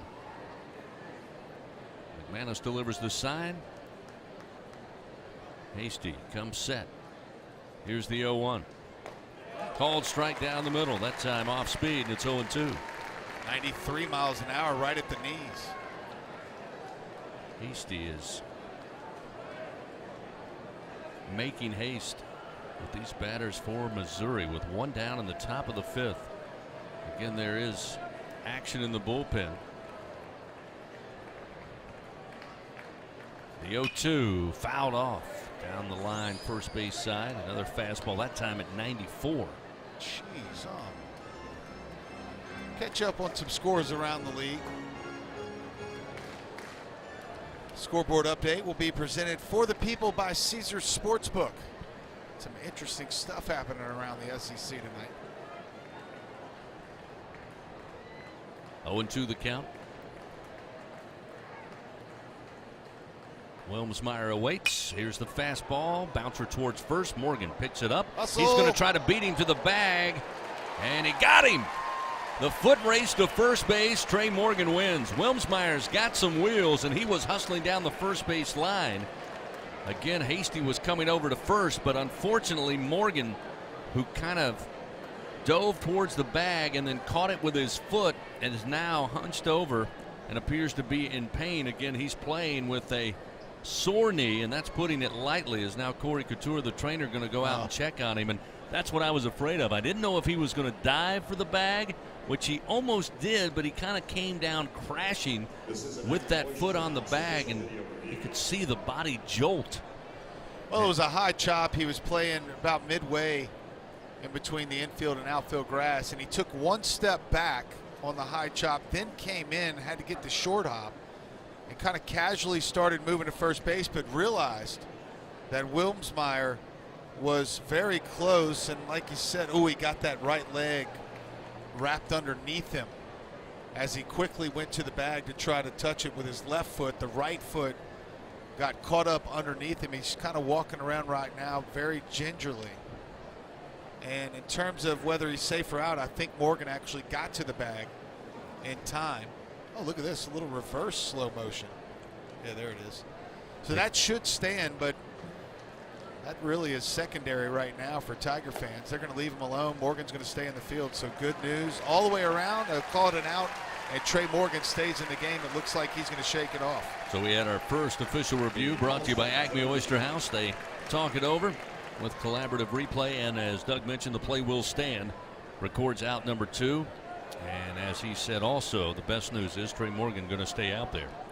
That did not look normal. How his right leg, especially with that big knee brace on, folded up underneath his body.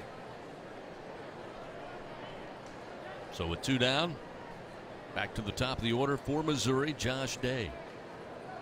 Day grounded out to Thompson his first at bat, but then delivered an RBI single back in the third inning.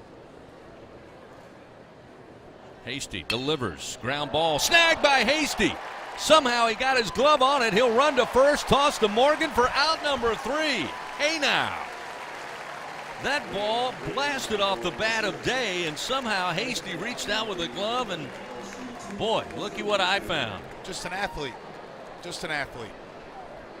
Again, Mizzou goes down in order in the top of the 5th inning.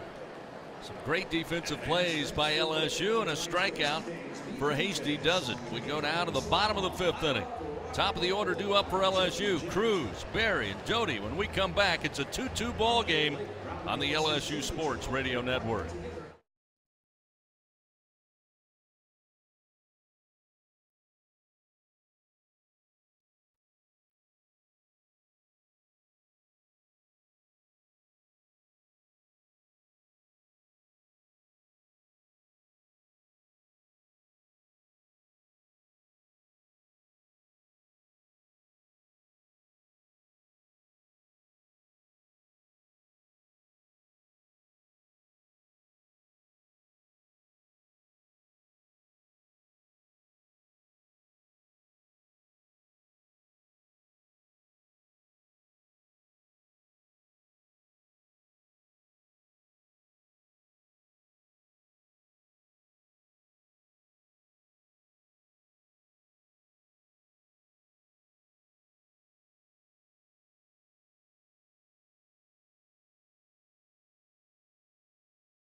Bottom of the 5th inning, tied 2-2 here in Game 2. Missouri and LSU. Dylan Cruz to lead it off for LSU. Atop the order, Cruz, Berry, and Jody due up. As Tony Newbeck floats in a breaking ball for his strike, and it's 0-1. Cruz working on a pretty good night thus far. Solo home run to lead off in the 1st inning. Got aboard on a walk back in the 3rd. Newbeck, the 0-1. Fastball misses low. 1 ball and 1 strike. How about Jacob Hasty? It looked like to me there was a little hesitation on that play that Morgan made.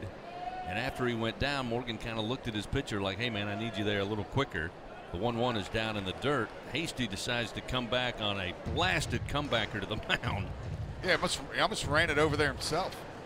And that time he was really hoofing it to the first base bag, and I'm sure Morgan appreciated the toss. And everything is good as the side was retired in order there in the top of the 5th inning. This ball might go a long way. The 2-1 swing and a miss.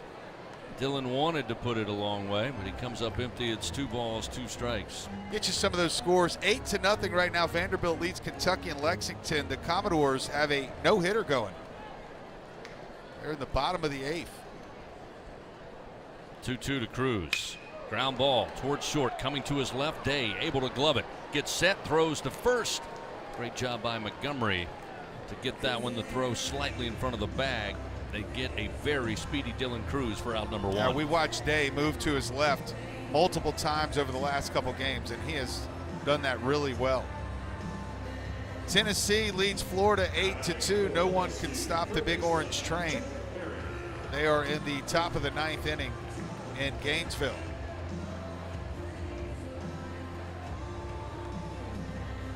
So Jacob Berry stands in with 1 out. Berry tonight, base hit in the 1st, flight out to right field last time up in the 3rd inning. There's that slow breaking ball, but this time missing high. 1-0. 14th ranked Georgia leads Alabama 4-1 in Tuscaloosa.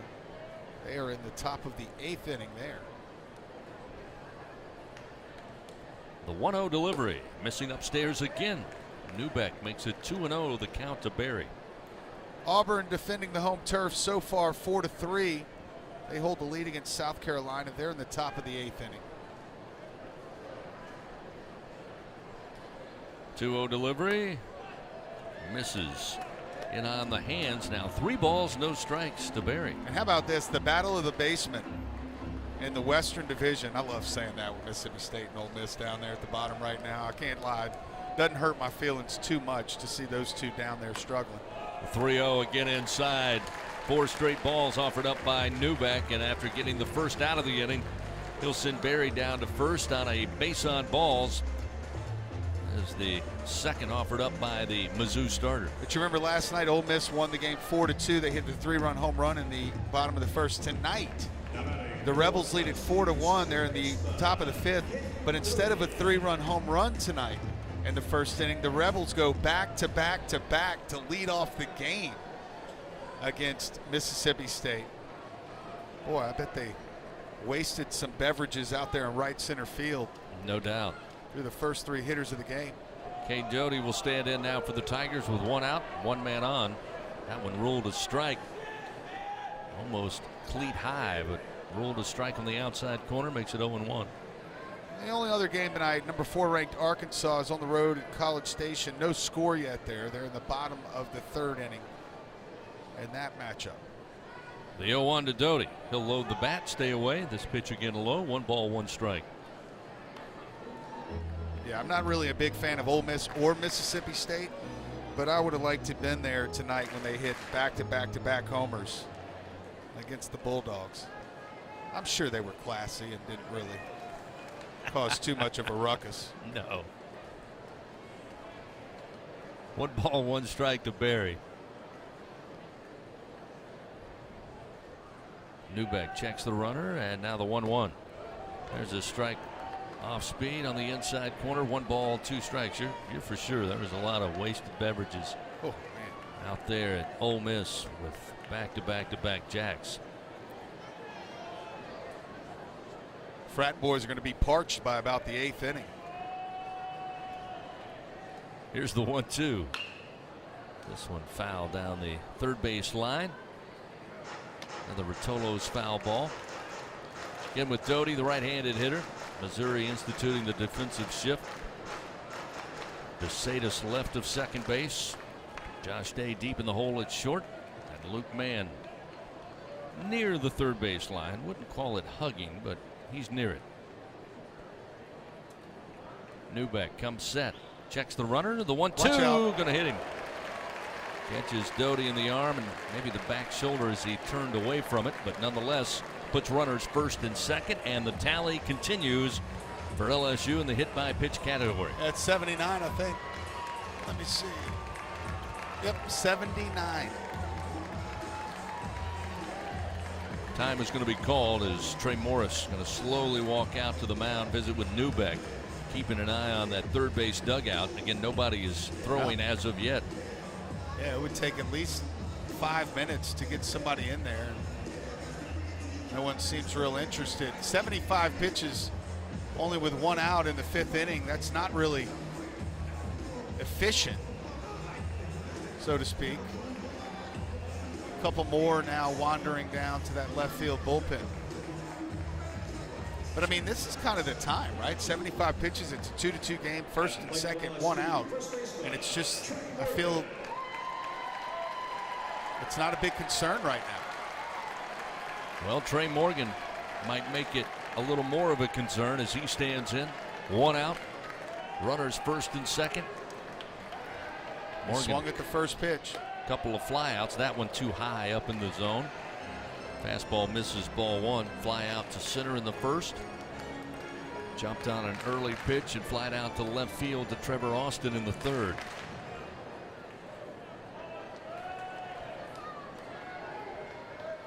Barry at second base by way of walk.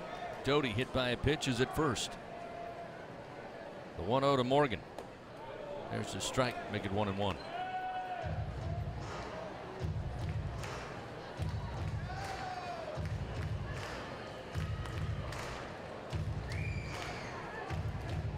Again with runners 1st and 2nd and 1 out. They've got DeSatis, the second baseman, shadowed towards the second base bag. Josh Day likewise at shortstop. Double play depth here.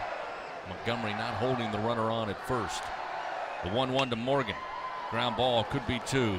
Snapped up by DeSatis. He'll step on the bag and then throw to first for the twin killing. And LSU finished up here in the bottom of the 5th inning. Again, they come up with no runs, no hits. And they leave one man on as we head to the top of the 6th inning in a tie game. 2-2. Missouri coming to the plate when we return on the LSU Sports Radio Network.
Top of the 6th inning coming your way on this Friday night. It's a 2-2.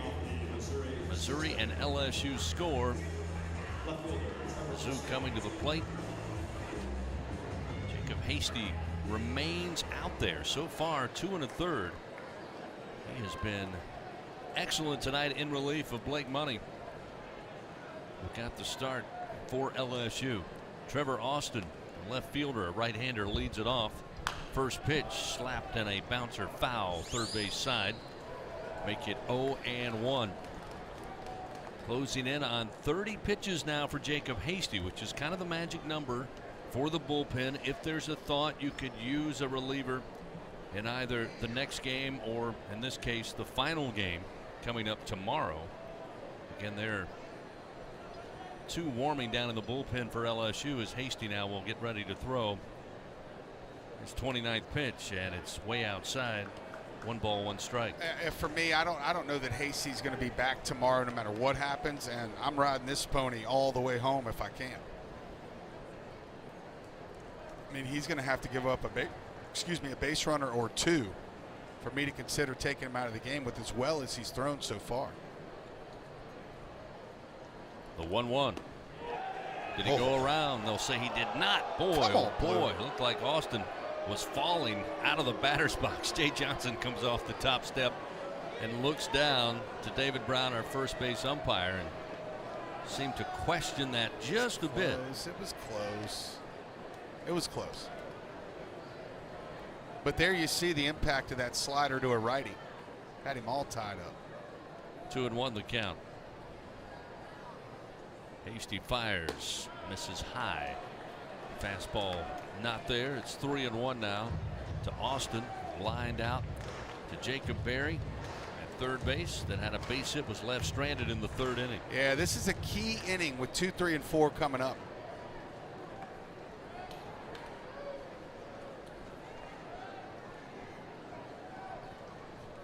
Hasty looks in. 3-1. Slap, but foul down the line. Watch in out. Left. Headed towards the bullpen again of Missouri. Moving a few guys off the bench. Still now moves to a full count, 3-2. It did move some, but one dude didn't move an inch. Went right underneath his legs. I think everybody's down there kind of like, what are you doing? Grant Taylor, one of those throwing down in the bullpen. Austin sets up. Here's the payoff delivery, and it misses outside. And Hasty will give up his first base on balls, and Missouri gets the leadoff man aboard. And we'll see Luke Mann coming to the plate. Yeah, Hasty will likely stay in for Luke Mann, lefty-lefty matchup, but Torrin Montgomery waits on deck, and Grant Taylor is quickly loosening. My assumption is that if Hasty's able to retire Luke Mann or not, that we will likely see Grant Taylor come in and face Montgomery.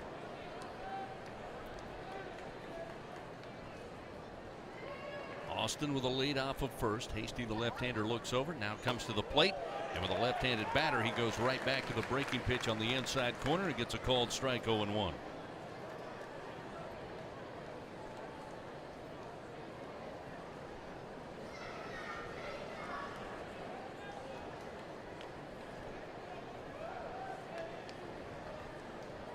Jacob Berry again, the Tiger third baseman, right on the infield cut. Now fully on the infield grass as the 0-1 delivered. In the dirt, got away from McManus. He can't find it. Now eventually does, but Austin easily down to second base, and a potential go-ahead run now for Missouri in scoring position with nobody out.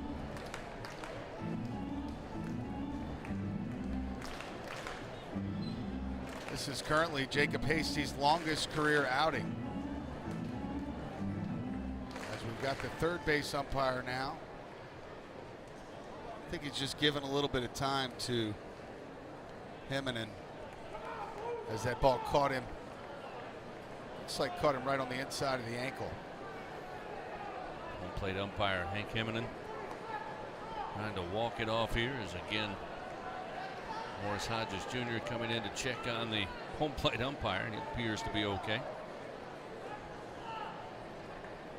1 ball, 1 strike to Luke Mann. Mann struck out on 2 occasions tonight in his previous at-bats in the first and third inning. But a big moment here with nobody out in Missouri. A runner at second base advancing on the wild pitch.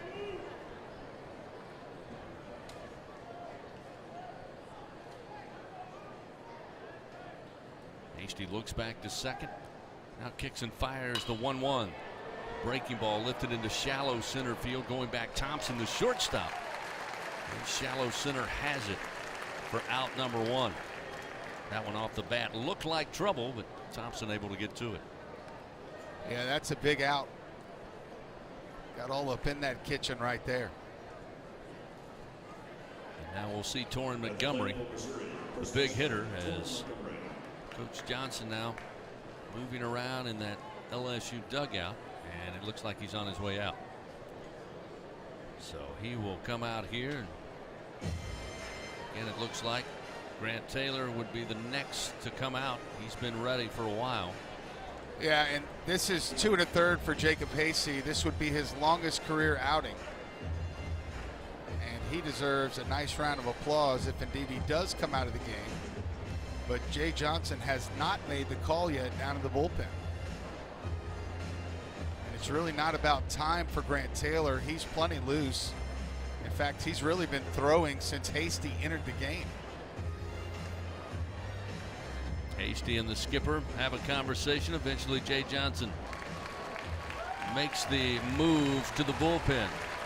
So Grant Taylor will come in, and the Tiger fans giving Jacob Hasty a nice round of applause, deservedly so, as he will make his way to the Tiger dugout. The pitching change powered by Sunshine, your hometown John Deere dealer in Louisiana. It's a 2-2 ball game. There's 1 out here in the top of the 6th. Missouri with a runner at second, and their big slugger Torrin Montgomery coming to the plate to face Grant Taylor when we come back on the LSU Sports Radio Network.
Grant Taylor going to come in, take over for LSU here in the top of the 6th inning. We're tied 2-2. LSU took an early 1-0 lead on a Dylan Cruz solo home run in the bottom of the 1st inning. In fact, first batter for the Tigers in that leadoff spot goes yard.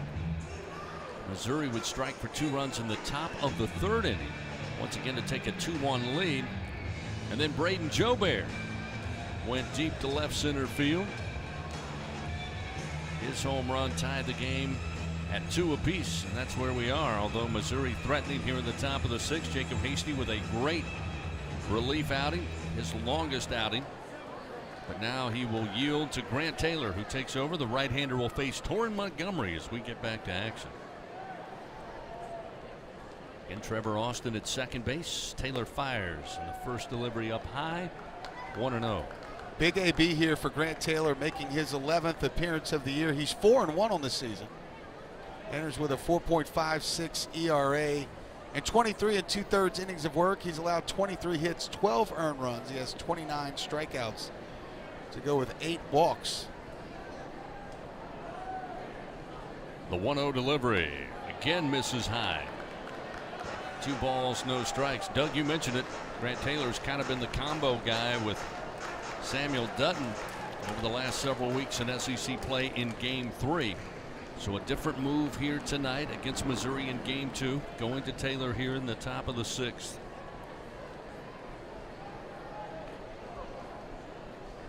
Montgomery, by the way, flied out to center. Drove in a run with an RBI single in the 3rd. Here's a big swing, but into the screen behind the plate, foul. And that'll make it 2-1. That was a 95-mile-an-hour fastball from Taylor. Again, the wind favoring right-handed hitters tonight here at Alec Box. Wind still continuing. I don't think it stopped at all tonight with the flags fully unfurled, blowing right to left. Same thing as last night, really. Montgomery readies the bat. Runner at second, 1 out. Taylor's 2-1 pitch. Ground ball, a little slow bouncer to short. Thompson will pick it up. The throw is high, but Morgan goes up, gets it, keeps his foot on the bag, and record out number 2. Austin will advance over to 3rd. But the Tigers, Doug, desperately needed that second out, and Morgan makes sure they get it. Yeah, every out is huge at this point in a tie ball game. But when you get the 4-hole hitter, one of the better hitters in the SEC, to ground out to short in that situation, it's a big out for Grant Taylor. But his work's not done, with Liam now up from the left side. Liam a base hit in the 2nd. Strikeout victim to Hasty in the 4th. Yeah, he was 2 for 3 last night. So they're going to intentionally walk him. So they'll give the walk to Liam. Gets a force with a runner at 3rd in this situation, looking for the final out here in the top of the 6th inning. And they'll take their chances on Carlos Pena, the right fielder, who's a strikeout victim, caught looking by Money and Hasty. One in the 2nd, one in the 4th. McManus going to go out and put on the 1st and 3rd defense.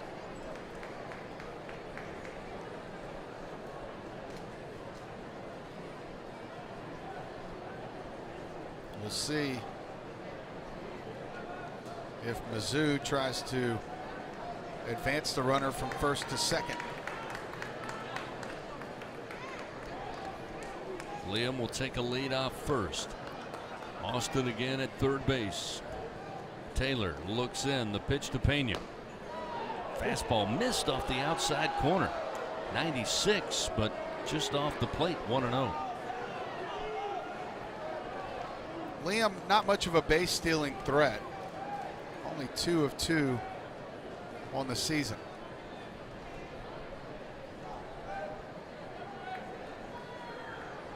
Taylor will look to first. Now time called. Pena steps out. A reminder, TJ Ribs, the official barbecue restaurant of LSU Athletics, been proudly serving the greater Baton Rouge area their famous barbecue since 1986. TJ Ribs, the reason for ribs. The 1-0 pitch. There's the strike. Fastball again at 96 makes it 1-1. The big orange train continues to roll. Tennessee wins over Florida 8-2, and that series opener in Gainesville. The Vols are now 14-1, while Florida falls to 6-10. Tony Vitello quickly getting Tennessee at the top of the SEC East. And again, that's a thorn in the Gators' side when you consider the improvement Georgia has made in their program. And Tennessee now dominating not only the SEC East thus far, but the conference as a whole. The 1-1 off speed, but again missed the outside corner, and that's going to anger some Tiger fans. It's now 2-1 to Pena.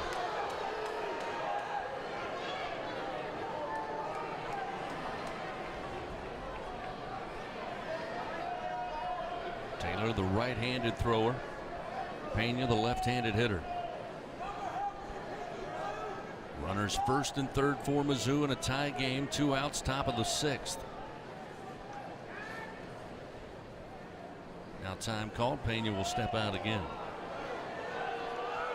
And that'll bring the Boo Birds out here at the box. I'm with them. You have to be. You're the mayor of Alec Box. I'm with them. You got to be with your people. Lots of people here tonight. A nice crowd here. The 2-1. There's a a strike. And comes back with that 96-mile-an-hour heater on the outer half.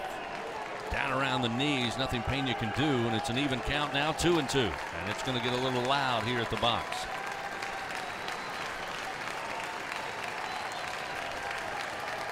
Trevor Austin at third.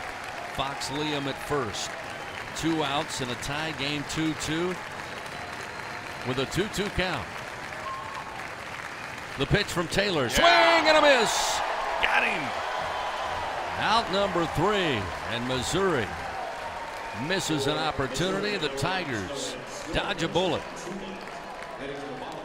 They leave 2 men on, but come up empty-handed. And we move to the bottom of the 6th inning in a tie game. 2-2. LSU going to try to break the stalemate. Thompson, Jobert, and McManus 5, 6, and 7 due up when we come back on the LSU Sports Radio Network.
Jordan Thompson will get things started for LSU in the bottom of the 6th inning. Tie game 2-2 here in game 2 of this series. LSU again winning last night 5-3. Chance tonight to pick up their first series win in SEC play here at home. Missouri continuing to rely on Tony Newbeck, the freshman left-hander. Nobody has yet to get up in the Missouri bullpen tonight. First delivery to Thompson. The breaking ball misses inside. 1 ball, no strikes. Thompson, a fly out and a ground out so far in tonight's game. Again, we're going to get another warning to the pitcher Newbeck. plate umpire warning him. The third base umpire coming in to second that notion. Newbeck's 1-0. Across the plate for a strike. Again off speed. 1 ball and 1 strike. Newbeck so far 5 innings of work, 5 hits given up, 2 runs both earned on solo home runs, 2 walks and 2 strikeouts. Yeah, he's battled. The scouting report said he's not given up 3 runs, more than 3 runs in a start yet this year. This one missing high to Thompson makes it 2-1. And I think the craziest part, Chris, is in a 2-2 game with 85 pitches now, still no action down in that Missouri bullpen. Here's the 2-1 to Thompson.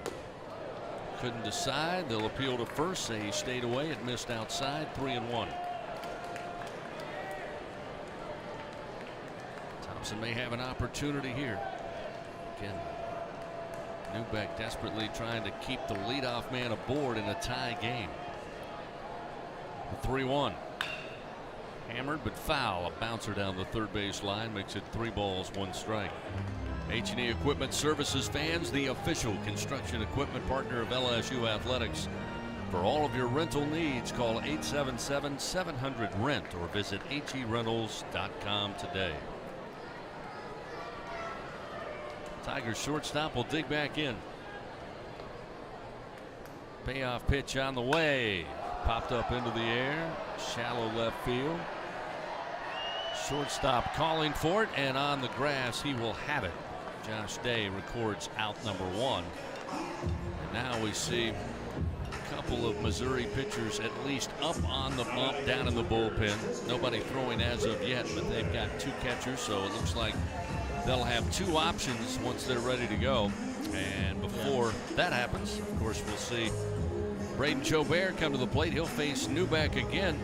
Flied out to center in the first, or rather had the home run in his earlier tonight. He is 2 for 2 with a single and a home run. So Newbeck will try Jobert again. As this one a strike in on the hands. 0-1.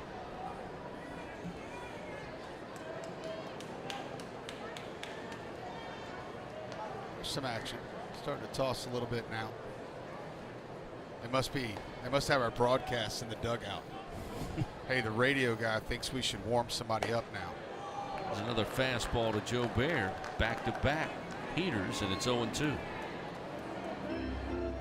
It is another left-hander starting to toss, though. Ian Losey. Jobert behind him the count. The 0-2 misses high. 1 ball, 2 strikes. 3 straight fastballs offered up.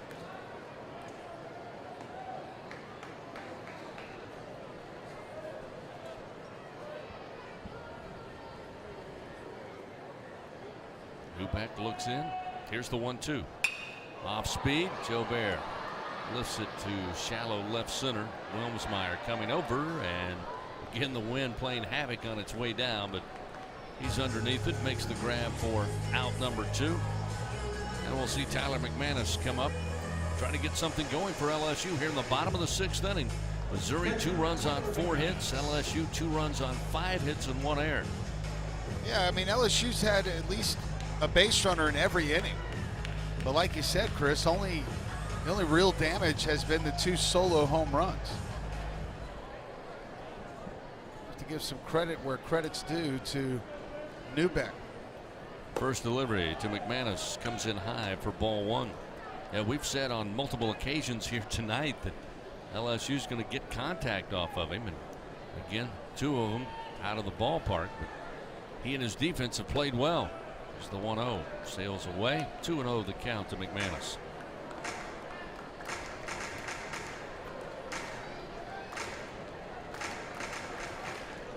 And 2 walks, 2 strikeouts for Newbeck. Kind of washes out. 2-2. A mile high into the air to left field. There's a drive, and there's another home run for the Tigers. Goodness. Tyler McManus blasts it out of here. His 3rd home run of the season. Did that go over the scoreboard? And LSU takes a 3-2 lead. I'm going to have to see the replay. 105 miles an hour off the bat. They didn't collect a distance there. It didn't track it. But I didn't see anybody in the left field landing catch it. Even off of the scoreboard, here's the replay on the monitor.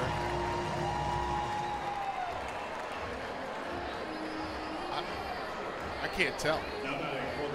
Off the bat, looked like a major league home run. It was a sky shot to left. 3rd home run of the night for the Tigers. All 3 runs by way of round trippers. It's now 3-2, 6th hit of the night by LSU. Josh Pearson will stand in. Pitch to the left-hander. Breaking ball away. 1-0. I'm going to have to go find out. It's home run number 64 on the year. The 1-0. Fastball in for a strike. Pearson looks a little surprised. It's 1-1.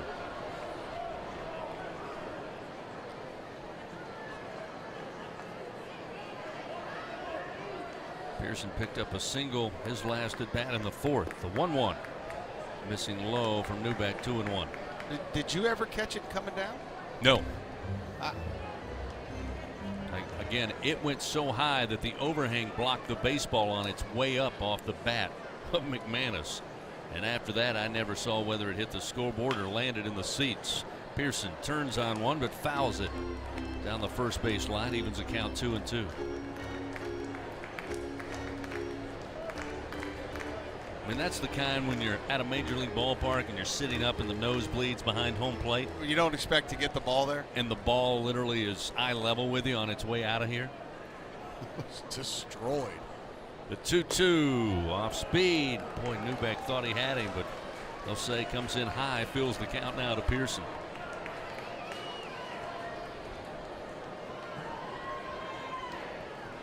You rarely see them not be able to track a home run the here distance, at the box. right? That's why I'm kind of thinking that ball went over the scoreboard. The 3-2 off the bat, and another liner right at Josh Day, and the talented shortstop pulls it down for out number 3. So the Tigers, 1 run on 1 hit. It was a big one off the bat of Tyler McManus. The home run gives LSU a 3-2 lead as we head to the top of the 7th inning. Missouri coming to the plate when we come back on the LSU Sports Radio Network.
Tigers so far in this series, 5 home runs. Tyler McManus put a boost into the crowd here and gave his team a 1-run lead.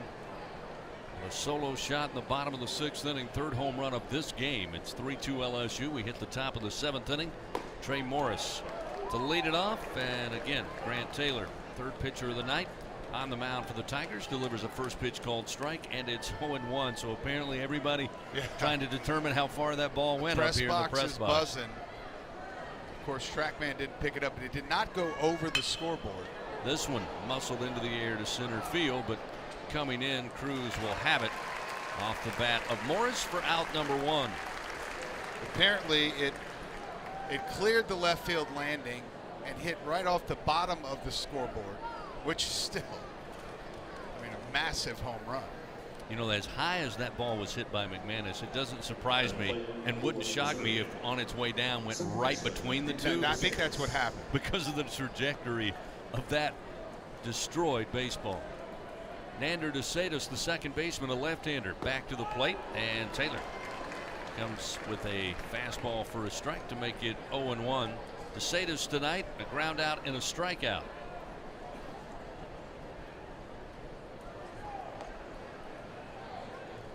Still a dangerous hitter, batting .333 is Taylor. Come on. Beautiful breaking ball. They'll say missed somewhere, and it's 1-1.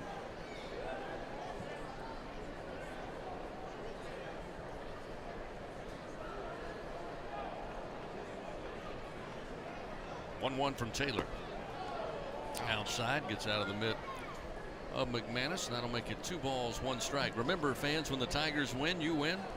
Enter promo code LSU50 the day after an LSU baseball victory, and you'll receive 50% off your online order at papajohns.com. Better ingredients, better pizza. Papa John's. With a 1 out, the 2-1. Foul back into the screen off the bat of DeSatis. It'll make it 2-2. Vanderbilt with the no-hit shutout tonight over Kentucky and Lexington. Commodores win it 10-0. It's a heck of a way to kick it off on a Friday night. 2-2 delivery from Taylor. This is low. It says 98. Wow. Full count now to DeSatis. Not bad for a freshman, I guess. Yeah, certainly has time to develop. Payoff delivery. In the air, but foul out of play over the third base dugout. Still 3-2. 98 miles an hour. Come on. What? You know, I mean, what? This is our third pitcher tonight. 98 miles an hour. Another payoff delivery. Swing and a miss. That time 97 did the trick. Blew it right by him. Taylor with the strikeout, 2 gone. Second punch out for Taylor in relief, brought to you by Super One Foods. Great quality at super low prices. So you want to dial it back a little bit there on that second payoff delivery. Now we'll see Wilmsmeyer, the center fielder.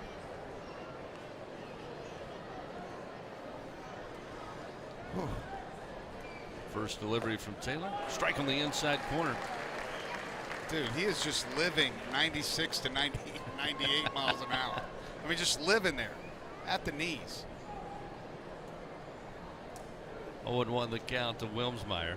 Got a board on an error. Came around to score in the third. Grounded out to Morgan on a play where Trey beat him to the first base bag. This one fouled off above the first base dugout, and Grant Taylor gets ahead 0-2. Wilmsmeyer hails from Springfield, Missouri. A lot of people years ago, decades ago now, thought that was the home of the Simpsons.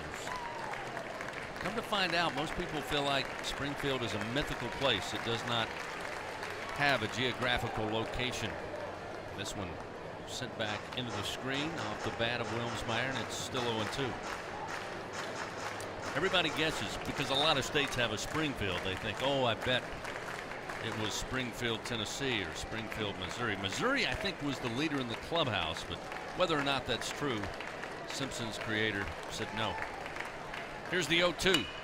Right back over the mound. The bouncer is going to find its way into center field. Wilmsmeyer makes the wide turn, but he'll put on the brakes there. But a 2-out single allows Wilmsmeyer to reach base for the second time tonight and extend the inning here in the top of the 7th. That one just over the reach of Taylor. A high bounce in front of the mound.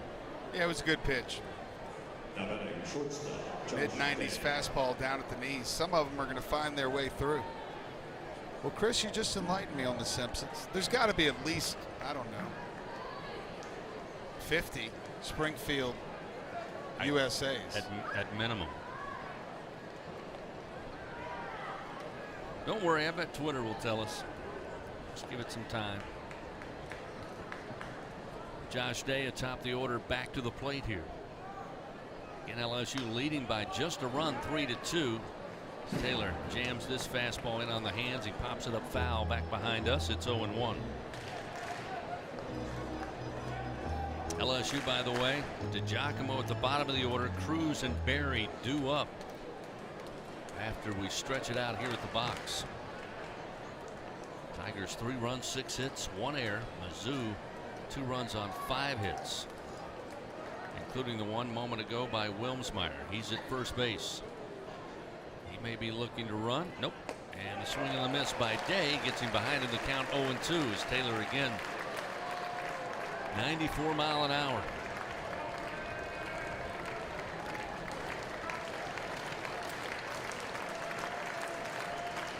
Home crowd again try to cheer on Grant Taylor. Ahead in the count, an 0-2 count with 2 down. The pitch today just missed the inside corner. The fastball at 93. Again, look good from here. Yeah. You know what, though? That would have been a called strike in the automatic strike zone. He just missed his spot so much that the umpire didn't give it to him. But if it were left up to electronics, that would have been strike 3. 1-2 with the runner going. The throw down to second, and it's on the money. The throw by McManus right at the second base bag. The tag applied, and Wilmsmeyer out to finish the top of the 7th inning. The Tigers were concerned about Missouri's aggressive nature on the base pads, and tonight the Tigers now have caught them twice. But we'll go under official review, so they haven't asked the defense to come back out, but it looks like Missouri going to argue the point. Coach Beezer now talking to home plate umpire Hank Eminen, but the umpires remain in the field, so they're just going to talk it over. We'll go to break. Time to stretch it out here at Alec Box Stadium. Your Fighting Tigers lead 3-2. LSU coming to the plate. Gio, Dylan, and Jacob when we come back on the LSU Sports Radio Network.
Bottom of the 7th inning coming your way on a Friday night.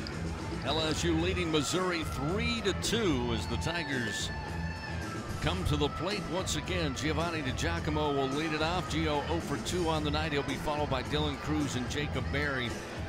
both of which 1 for 2 at the plate thus far. Fans, visit your local Kubota dealer. See why Kubota is the #1 rated reliability under 100 horsepower tractor in the US of A. Visit LSUKubotaDealers.com for your nearest Kubota dealer. Test drive a Kubota today. KC and the Sunshine Band rocking here at the box on a Friday night. New pitcher on the mound for Mizzou after a strong effort, not electric, but a workmanlike effort from Newbeck, the freshman left-hander. It'll be Ian Losey now taking over as Gio stands in from the left side. Yeah, Losey stands in at 6 foot, 182 pounds. He is a sophomore. Gio shows bunt, pulls it back, and a called strike from Losey makes it 0-1. This is his 12th time out this season. He enters with a 5.71 ERA. And 17. Let's see here. And 9 1/3 innings of work. The 0-1. Giovanni slaps it in the air down the line in the left. Players giving chase, and in front of the bullpen mound, it'll be the left fielder Trevor Austin that finds it for out #1. Good effort by Missouri again defensively, and Austin able to get to that baseball. Make that 9 2/3 innings. He's allowed only 4 hits, 6 earned runs, but here's his problem: 11 walks and 13 strikeouts. So now to the top of the order, Dylan Cruz. Cruz with a solo home run to give LSU a 1-0 lead back in the first. Board on a walk in the third. Grounded out the shortstop Josh Day last time in the 5th inning.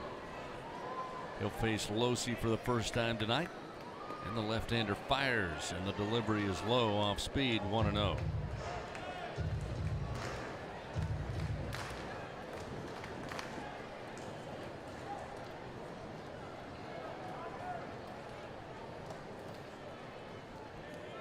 Losey's 1-0 pitch swung on, lifted foul, out of play. Another Rotolo's foul ball evens the count to Dylan. 1 ball, 1 strike. Losey's fastball sits in the low 90s. That one was 92 miles an hour.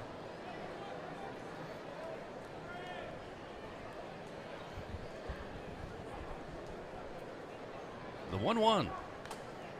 Big swing by Dylan. Just got a piece, came off the protective gear of Morris, the catcher, and into the screen right side. Dylan falls behind 1-2.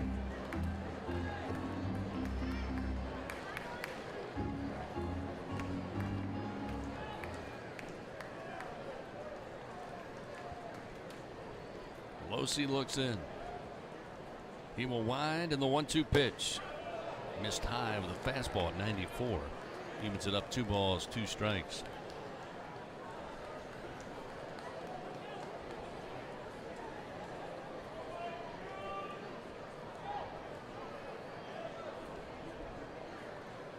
One out, bottom of the 7th inning. Reliever Losey fires. Called strike 3. Letter high, outside corner, will guess. As Cruz will slowly walk his way to the first base dugout. Clearly disagreeing with that strike 3 call, but records out #2. Gives us a chance to pause 10 seconds. Station identification. This is Fighting Tiger Baseball on the LSU Sports Radio Network.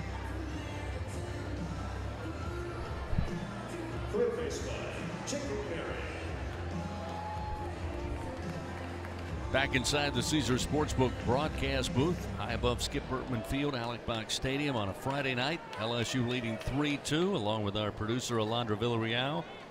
Doug Thompson, Chris Blair, happy to have you with us as Jacob Berry stands in. Again, stays on the right side of the batter's box with another left-hander. Pitch misses outside for ball 1. Some Tiger fans arguing that was a strike 3 to Dylan Cruz. Yeah, I respectfully disagree. 1-0 delivery. Losey. Swing and a miss. Off speed. Berry out in front. 1 ball, 1 strike. With the umpire's call, that is. Yeah. Not with the Tiger faith. Yes, of course not. No. That'll get you out of office quick, Mayor. 1 ball, 1 strike. With 2 down in the bottom of the 7th. Berry swings. again comes up empty. Falls behind, 1 ball, 2 strikes.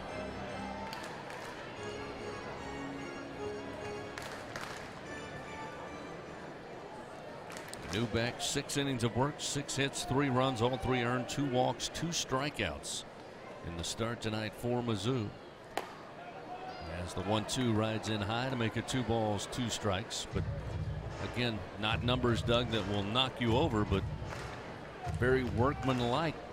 His team only down a run here in the bottom of the 7th inning. Hands it over to Losi, who's got a 2-2 count to Berry with 2 outs. The delivery in the air, right field, coming over. Pena settles under it, and again the wind. He almost lost track of it, but on the last moment took an extra jump, got to it for out number 3. So Tigers go down 1-2-3 in the bottom of the 7th inning. They hold a 1-run lead over Missouri, 3-2. Mizzou comes to the plate in the top of the 8th when we return on the LSU Sports Radio Network.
Missouri comes into the top of the 8th, trailing a run to LSU. 3-2. Fighting Tigers lead. Trevor Austin will lead it off. First delivery, and he'll lay down a bunt.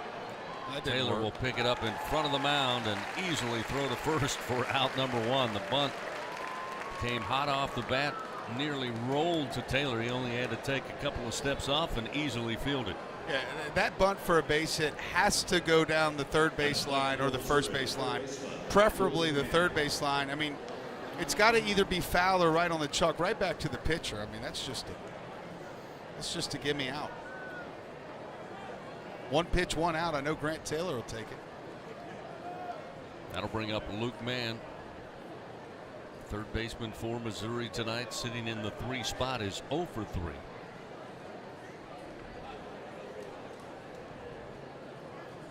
Taylor square to the plate now, will start the wind, and the pitch. Off speed, misses off the corner, 1-0. How is Luke Mann hitting? Was that not Josh Day that just led off? No, it was Austin, Trevor Austin. Huh. The 1-0. This time he catches the corner. That time Taylor with the fastball makes it 1-1. Tomorrow, game 3, 12 noon, early start. Airtime 11:30 on Saturday morning. Tigers right now trying to take this series. The 1-1, swing and a miss that time. Right by him with the heater. It's 1-2. Oh, okay. So I thought the 7th inning ended with the throw out to second base. That was not the third out. It was a called strike 3 on Day. That's why I was wondering, how is Day not leading off this inning? The 1-2 belted to left field. DiGiacomo giving chase. And this one is out of here. Into the seats in the left field landing. Missouri goes long ball and ties the game off the bat of Luke Mann. And it's 3-3. Opposite field, over the fence and left. Mann with his 10th home run of the year. Yeah, really just a good piece of hitting there. Got a fastball out over the outer third. He got the barrel on it, hit it where he was supposed to. So back to a tie game here. Still just 1 out. Again, thank goodness Missouri laid down that bunt in front of the mound to lead the inning off to get the first out. And nobody was aboard. Torrin Montgomery, a big threat. He'll take a big swing, but just gets a piece of the ball and it rolls slowly down the first base line, foul. So that's 4 solo home runs in the game tonight.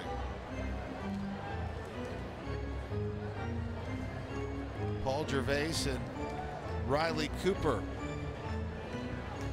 are down in the bullpen for the Tigers on the mound.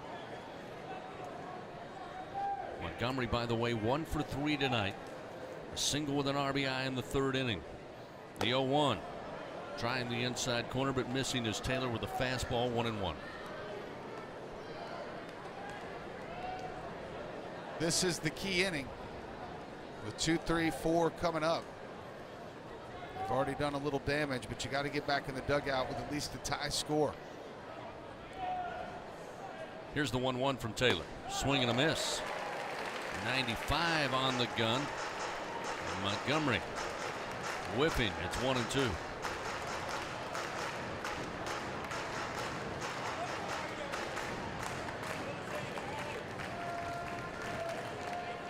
With Liam on deck, the left-hander, it looks like Riley Cooper is trying to be ready to go. With 1 down, here's the 1-2 delivery from Taylor. And on the hands and fouled back into the screen. Another fastball to Montgomery. Keeps the count 1-2. Tiger fans, remember, you can show off your team spirit at the game, or even while you're at home. Visit Cox.com/Tigers. Even take a selfie with your favorite Tiger. Cox, we're LSU fans 24/7.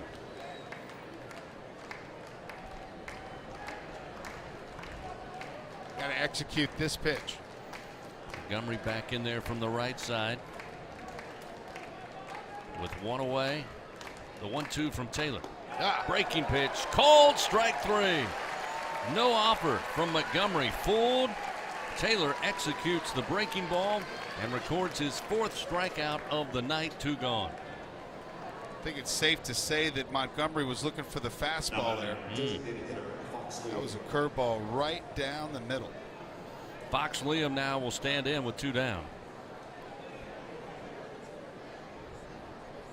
In Missouri, 3 runs on 6 hits. LSU 3 runs on 6 hits and 1 error. But it's been all about the home runs tonight.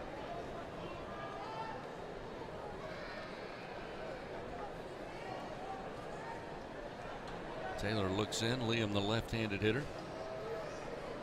Taylor with 4 on the pitch clock will start the wind and the pitch. Oh, there's another breaking ball for a strike, and it's 0-1. that's almost not fair. 78-mile-an-hour curveball. See if he sticks with the breaking ball or goes back to 95 plus. The 0-1 misses high at 94. 1 ball, 1 strike. It's pretty similar to the one Dylan Cruz was called out on. A little bit, yeah. Right around that same spot.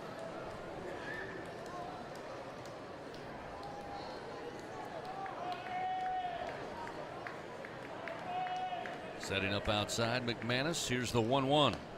Thrown right there, but off the plate.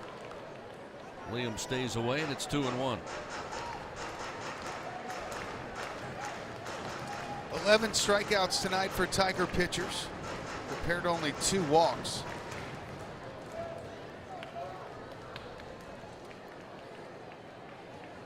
Two balls, 1 strike, 2 outs, and a tie game, 3-3 here in the top of the 8th. The 2-1 pitch. Fastball again, misses. 3-1. Setting up outside again, McManus. Pitch off the plate.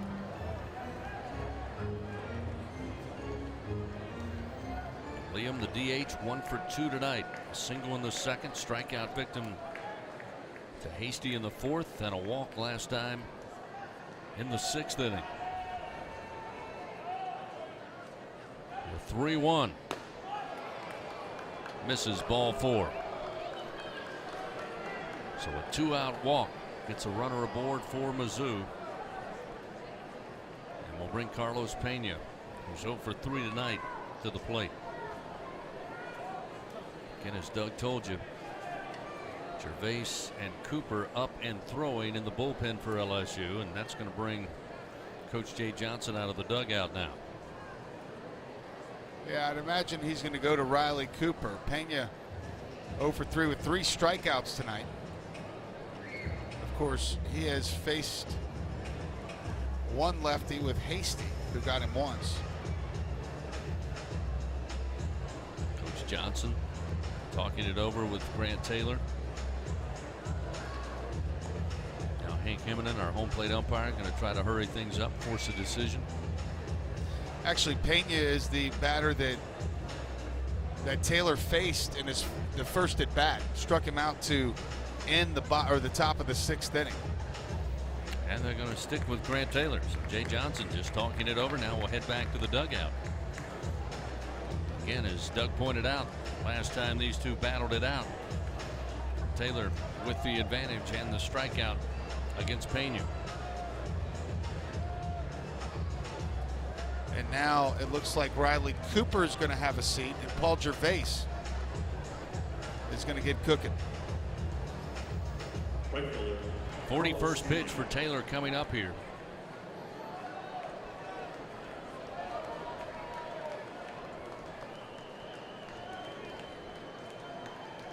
He's worked 2 1/3 thus far. Looking for out number 3 with a runner on and 2 outs in a tie game. Pena, the left-handed hitter. Taylor, the right-handed hurler. Delivers. Drops in low, ball 1.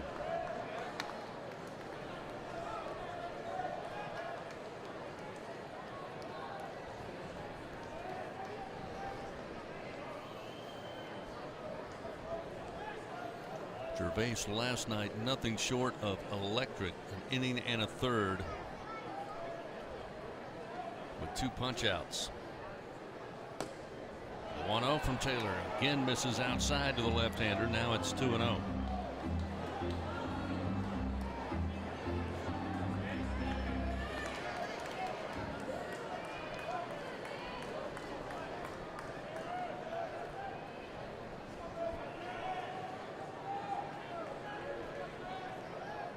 Liam with a lead off of first. Taylor, the 2-0 pitch, swing and a miss. Brought the heat again at 95, and it's 2-1. Yeah, he was working early there. Thankfully, Taylor threw it a little bit off the outside part of the plate.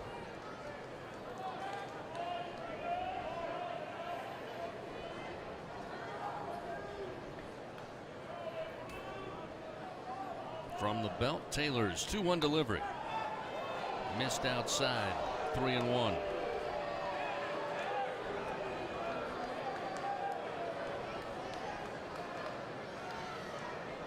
If he loses him here, I'm sure we'll see Gervais.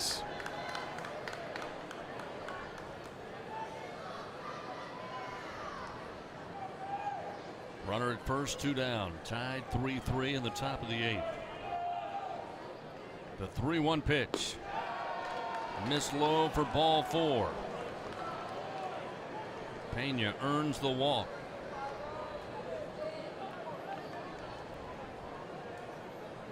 You can C.J. Johnson just kind of twist and turn down there in the dugout. Takes a little walk now.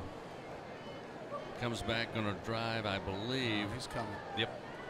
Trey Morris up, the right-hander. He's going to go get Gervais.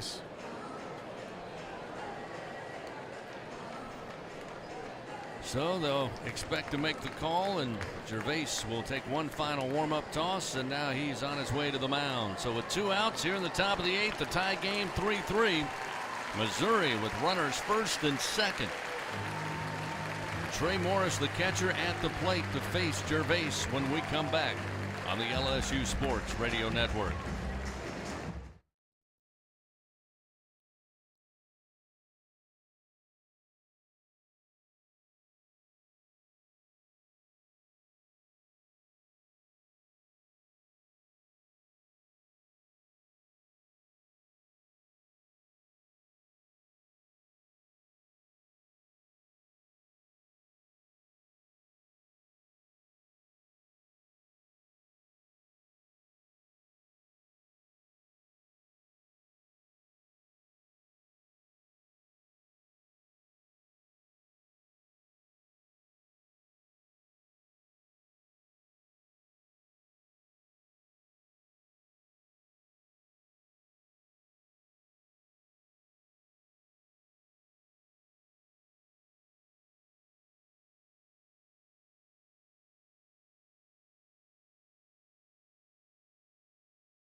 Well, currently in a nail biter here at the box, tied 3-3.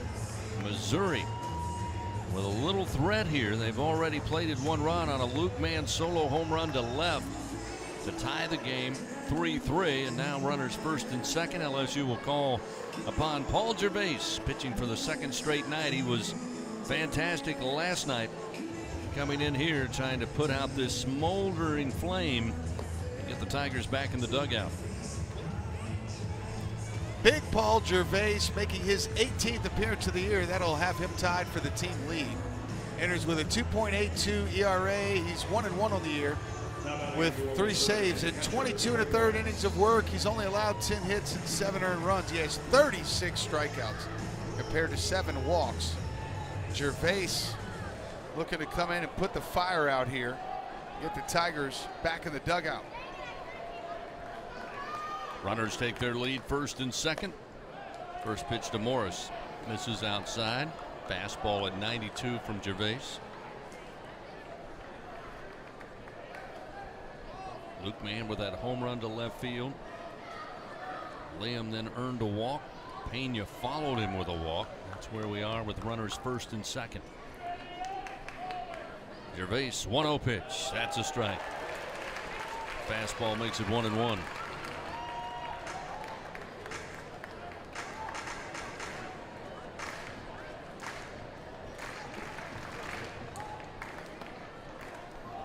Gervais looks in.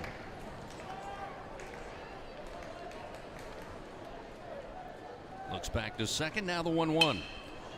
Down the line, but foul. First base side. That time Morris just got the bat out there and basically tried to punch it back, but a foul ball now sets it up 1 ball, 2 strikes. I was going to say, I have no idea how he made contact with that ball. LSU faithful making some noise once again here at the box, trying to lift up Paul Gervais. Runners first and second, 2 outs and a 1-2 count. Gervais will look back, fake a throw to second.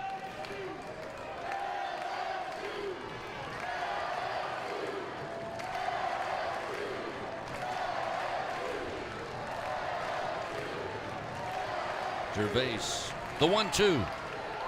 Sails outside. Good out pitch, but Morris wisely stays away, and it evens a count 2-2. Yeah, it was a great 1-2 pitch. And a nice job of Trey Morris from staying away from it.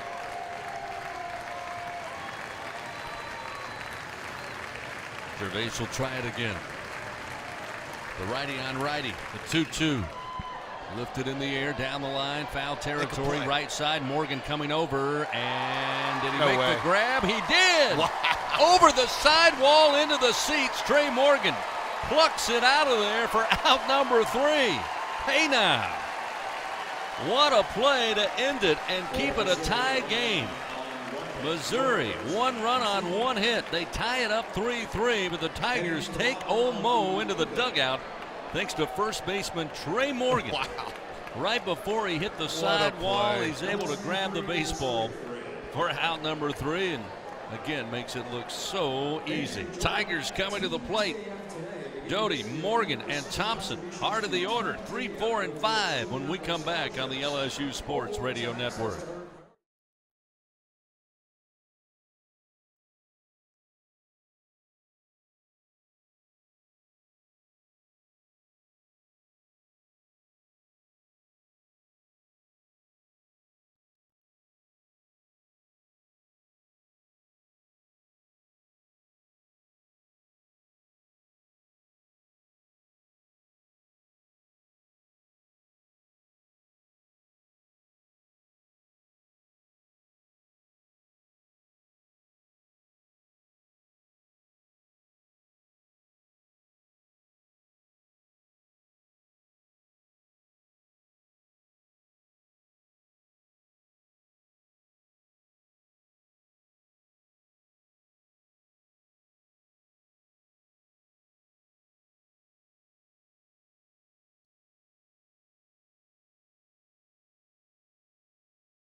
Tiger fans finding healthcare shouldn't require extra innings. That's why Our Lady of the Lake makes it convenient to fit care into your busy schedule. Learn more at olrmc.com/video visits. Proud to be the official healthcare provider of LSU athletics. What a play by Trey Morgan to stop the Missouri Tigers there in the top of the 8th inning to tie the game 3-3. LSU comes to the plate. Cade Doty going to lead things off. Losi fires this one straight up into the air down the line at third. Looks to stay in fair territory, and Josh Day, the shortstop, about 5 feet out the left field grass, has it. 1 pitch and 1 out for LSU here in the bottom of the 8th inning. That'll bring up Trey Morgan. Again, Morgan made such a great play on a foul ball, almost out of our purview due to the screen. You could just see him going towards the side wall. And again, sore knee and all, he goes full throttle. Yeah, it was a great play. I like back-to-back doubles here for the lead. First pitch to Morgan, way outside from Losi. No surprise the nickname is Captain Morgan. Is it? Captain, oh Captain. My nickname was Captain Morgan in the minor leagues for totally different reasons, I'm sure. The 1-0 misses outside from Losi. 2 balls, no strikes.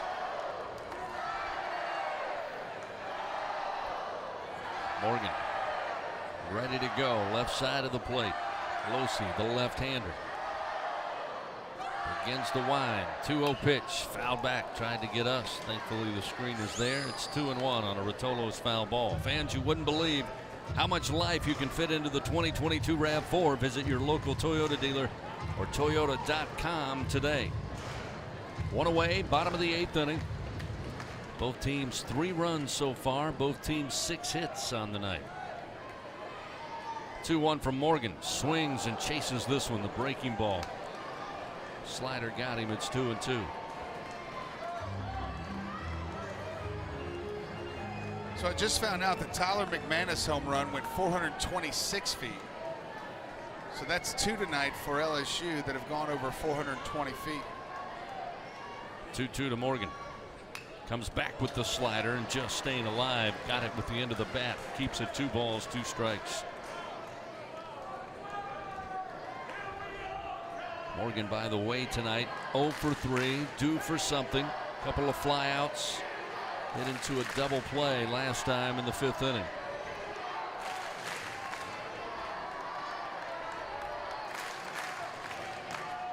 Losi, the 2-2. Hammered back foul again off the bat of Morgan. Yeah, Morgan's doing a great job here of just working late, which means you're really just trying to spoil the fastballs. Looking for a mistake right there in the middle somewhere. And if you do get an off-speed pitch, you should be right on time.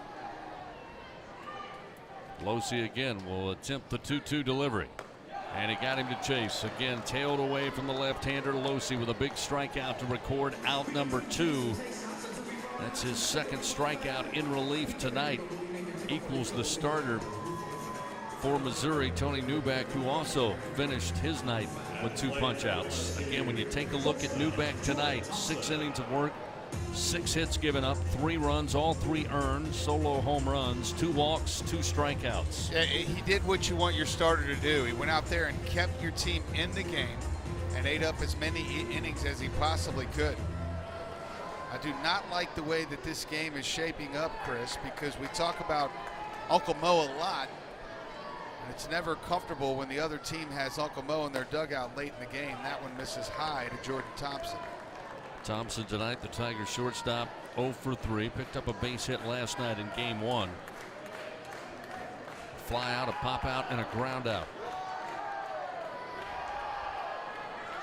Losi deals to the right-hander. Swing and a miss. Fastball in. 1-1.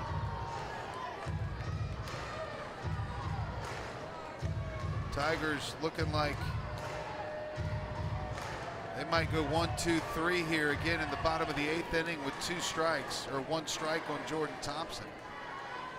They have only gone 1-2-3 one other inning. That was the 7th. 1-1. Skied again down the line, high in the air, shallow left field, and again Josh Day will handle it. The shortstop takes it about a foot on the left field grass, and again the Tigers go in order here in the bottom of the 8th inning. We head to the 9th, tied 3-3. Back after this on the LSU Sports Radio Network.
Top of the ninth inning.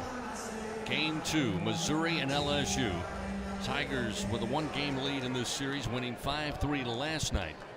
Got a battle tonight on their hands. 3-3 our score as Nander DeSatis, the second baseman, leads off, and Gervais fires up a fastball, fouled off into the backstop, and it is 0-1. DeSatis tonight ground out in the third inning, back-to-back strikeouts in the 5th and 7th.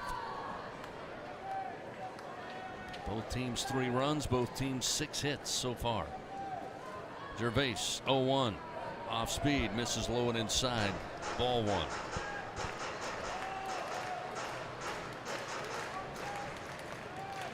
Several thousand fans hanging with us on this Friday night. 1-1 from Gervais. Whips it in there at 93, but it again misses low at the cleats. A little inside. It's 2 balls, 1 strike.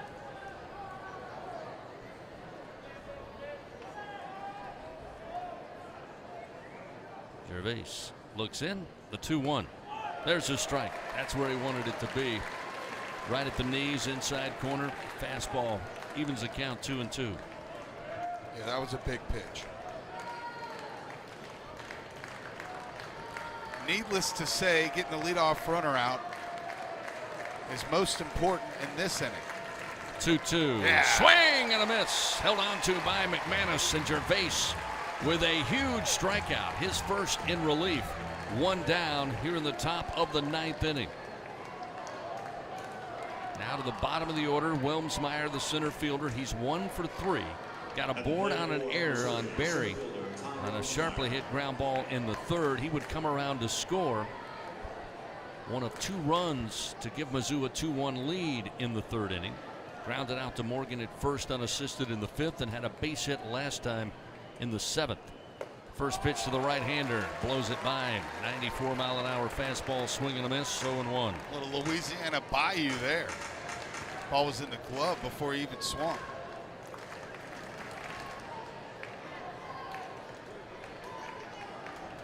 The 0-1. There's a strike. Wilmsmeyer watches it go by. 0-2 the count. Gervais ready to get right back on the bump. Stares into McManus behind the plate.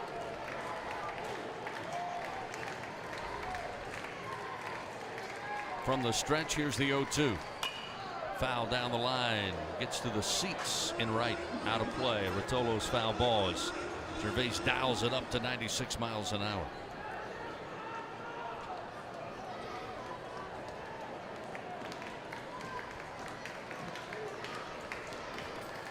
They make a pitch here, big right-hander. Gervais in the driver's seat. Here's the 0-2. Swing and a miss.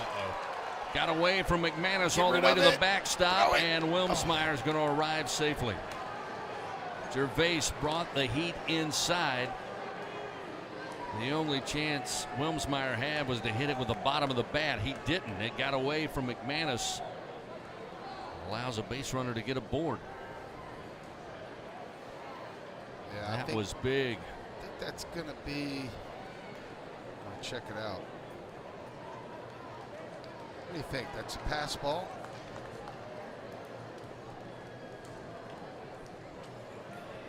Man, that really hurts. Yep, they'll rule it a pass ball. Oh, that really, really hurts. Love to get to the top of the order with 2 outs and nobody on, of course. And I mentioned earlier, remember when Josh Day came up and he was 0 for 5? And he had that single, the runner at second. Well, now he is 1 for 9 this weekend. And I'm back to nervous again.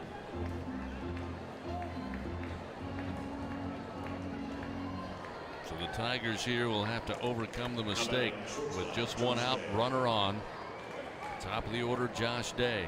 And, you know, and overcome the odds of a guy hitting 320 halfway through the season, making out in his 10th at bat of the weekend.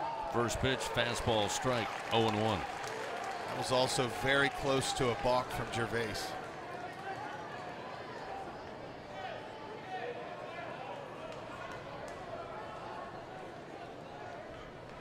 about a 6-4-3 double play ball? Day calls for time and steps out. Back in from the right side. Gervais looks into McManus. Wilmsmeyer, plenty of speed over at first, and now a soft toss over there from Gervais just to get Wilmsmeyer back.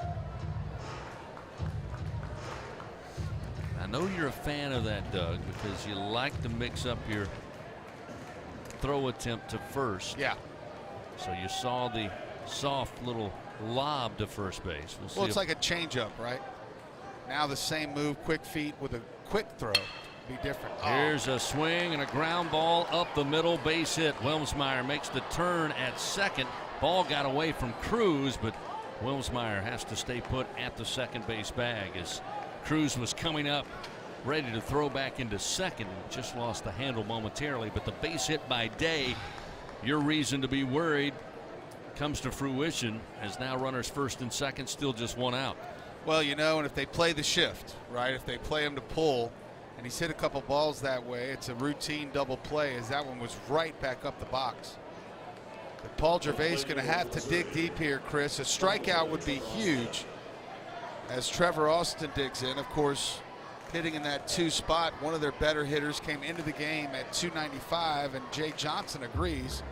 He's going to go out and talk over the strategy with his tall right-hander.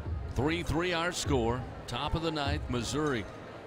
Runners first and second with just one out. Coach Johnson again going to talk strategy with the infield and Gervais here.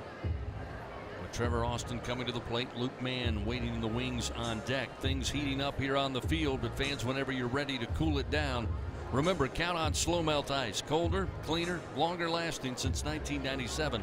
Slow Melt Ice has been a leader in providing packaged ice and bulk ice for commercial, industrial, and retail businesses here in South Louisiana. For more info, check them out at slowmeltice.com, SLOMELTICE.com. Austin coming up on the night is 1 for 3. He's reached base twice, one by way of single in the third, was walked in the 6th inning.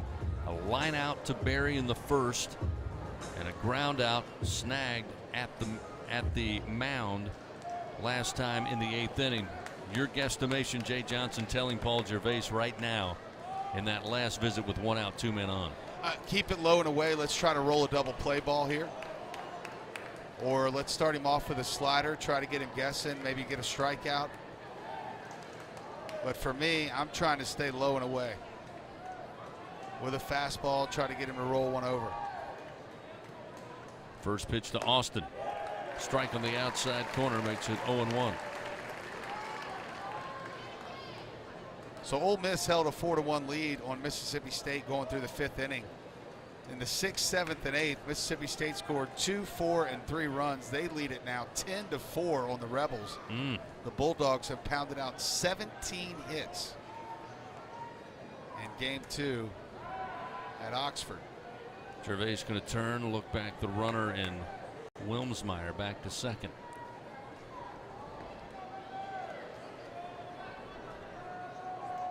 Tense to say the very least here at the box. The 0-1. Strike Nice on the pitch. outside corner. Nothing at all Austin can do with that one. Maybe underneath the kneecap on the outside corner. Well, and that's what they're doing. They're trying to stay around there, so he does have to take a swing at one of those. Because as you said, Chris, there's not a whole lot you can do except for hit a weak ground ball somewhere on the infield. And the Tigers could use that right now. Strikeout would be big, double play bigger. Gervais will look back as Wilmsmeyer caught his attention, taking an extra lead. And the Mizzou center fielder at second. Josh Day, the speedy shortstop at first base. Here's the 0-2 pitch, and just with the end of the bat again with the pitch on the outer portion of the plate. Austin stays alive, fouling it off, still 0-2.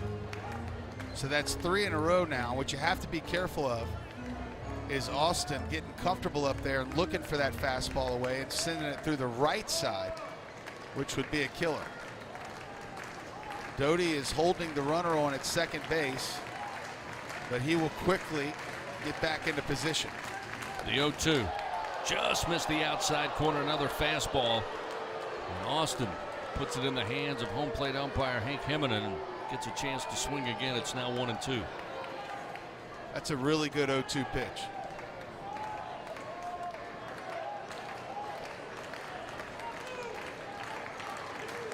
Runners off of first and second.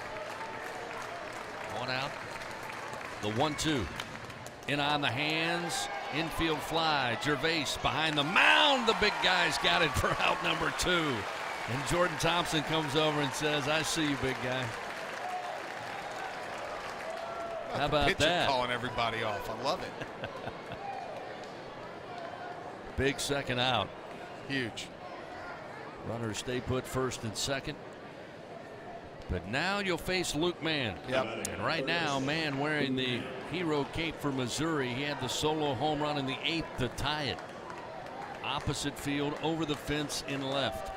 Yeah, I really like seeing that, right? That last at bat, him taking that fastball, probably 95 plus from Taylor out to left center field. I want to stay into him at least early in this at bat. Now Jay Johnson with some arms loosening. Yep. Going to go, I believe, lefty on lefty here as Johnson quickly out to the mound, and he'll make the call. So the Tigers in this situation with 2 outs, 2 men on, a tie game. He congratulates Paul Gervais. There'll be no talking. This is strictly tactical here as Riley Cooper makes his way in to the mound. Paul Gervais gets a nice hand. Stay with us. 2 outs, top of the ninth, 3-3 our score. Cooper takes over. He'll face Luke Mann with 2 men on when we come back on the LSU Sports Radio Network.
Remember, Tiger fans, walk-on athletes put everything they've got into the game. Walk-on Sports Bistro puts everything they've got into bringing you game day with a taste of Louisiana. Visit walk-on.com to find a location near you. Got us a ball game tonight on Friday night. 3-3 our score, top of the ninth inning. Missouri mounting a threat here. And with 2 outs, runners first and second, the Tigers call upon Riley Cooper to take over on the mound. For big Riley Cooper, this is a team-leading 19th appearance on the season. Comes in with a 3.74 ERA. The big lefty is 2-2 on the year. He'll face off against Luke Mann, a left-handed hitter who had the solo home run to tie the game in the 8th. First delivery misses outside, and it's 1-0. Cooper's worked 21 2/3 innings, allowed 21 hits, 9 earned runs. He has 19 punch-outs compared to 4 walks. Cooper faced 1 batter last night and was lifted after hitting him. 1-0 rides in high. Right at the letters, but a ball 2.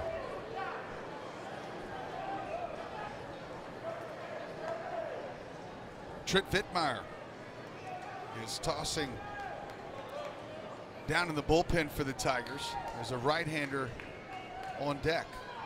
There's the breaking ball from Cooper across the plate.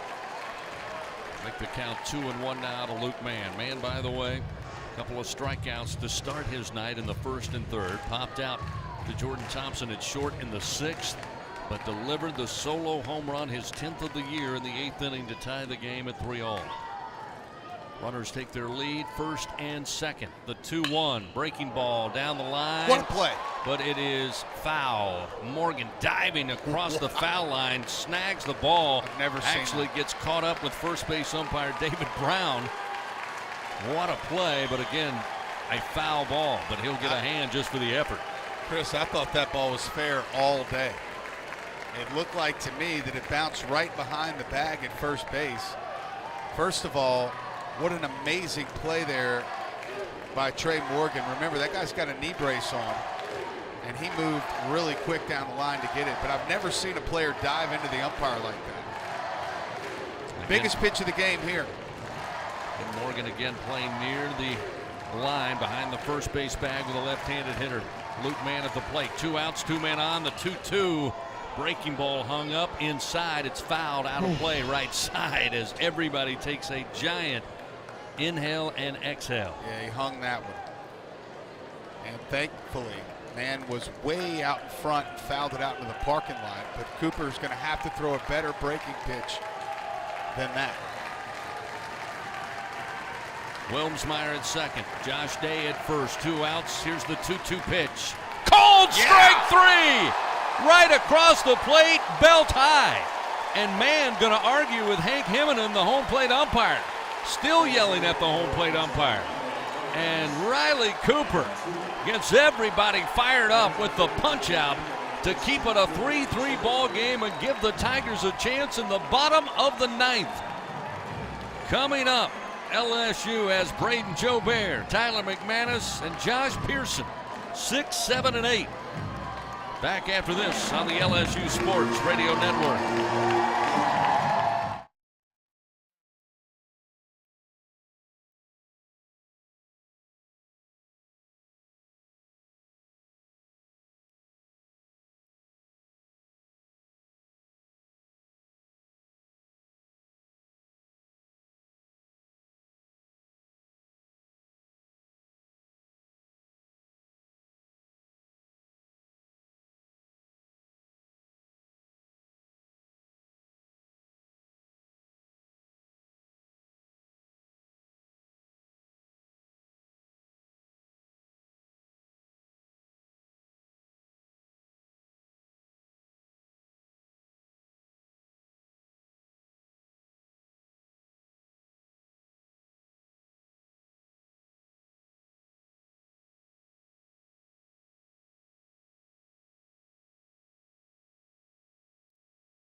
I used to go hard on that Captain Morgan.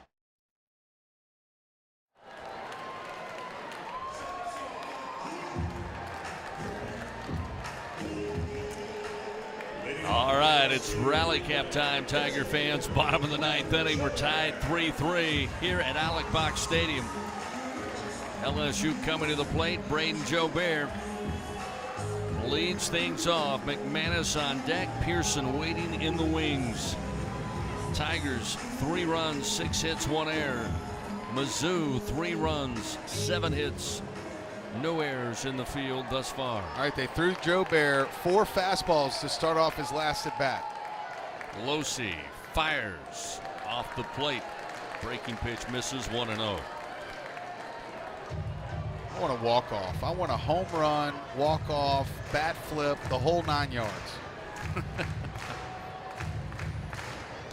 Joe Bear with a solo shot back in the 4th inning over the left center field wall. Again, they'll have a semi-shift here against the left-hander as the slider outside. They say Joe Bear went around as they appeal down to Morris Hodges Jr. And boy, I'm with you. I'd like to see whether or not he came close to breaking the plane. Let's see here. Okay, maybe he did. Just a tad. Maybe he did. Boy, these umpires are good, aren't they? So, Braden takes a moment, digs back in. 1 ball, 1 strike.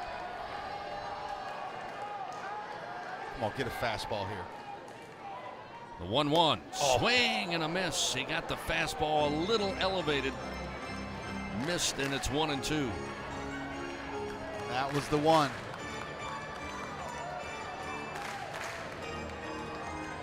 Well, we've seen him go to left center field twice tonight. In fact, he flew out to left center in his last at bat. He's going to have to do it here. The 1-2. Swung on, popped up, down the line at first, now foul territory. Coming over and having it is Torrin Montgomery for out number 1. Now it'll be Tyler McManus to the plate. McManus also in on the home runs tonight. Had a solo shot there in the 6th inning. Yeah, you want to talk about a great baseball game. 4 home runs tonight. The first one of the game put the Tigers ahead. The second one of the game tied it up for LSU. The third one put the Tigers ahead again, and then Missouri hits a solo bomb to tie it up. Rarely do you have home runs make that kind of an impact on the game. All solo shots. All 4 of them. First pitch to McManus. Breaking ball over for a strike from Losi, and it's 0-1. I'll take another solo shot here. Be just fine with me. Bottom of the 9th inning, tied 3-3 with 1 out and an 0-1 count. Losi fires, swing and a miss. Fastball down and away. McManus dropped down trying to get it. Can't find it. It's 0-2. Losi has been lights out.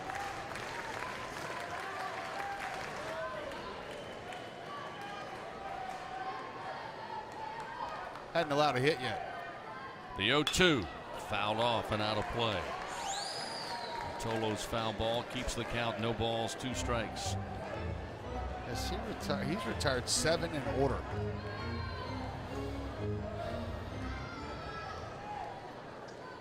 McManus digs in. 1 for 3 on the night. With 1 away in the bottom of the 9th. The 0-2. Pops it up. This one should find the overhang near the third base dugout, and it does. Another foul ball, and it's 0-2. The count remains. Yeah, Losi has been kind of sneakily very good. And coming in for Newbeck, who started the game, the freshman left-hander. You felt like at some point LSU was going to be able to crash the door down, but he was able to hold his own. Give his team a chance here. Now a tie game in the bottom of the 9th. 1 out and an 0-2 count. The pitch to McManus. Sent back into the screen. Another foul ball. Still 0-2.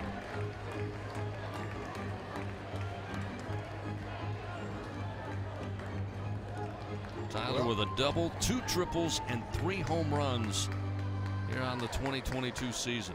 That 3rd home run coming earlier tonight in the 7th frame.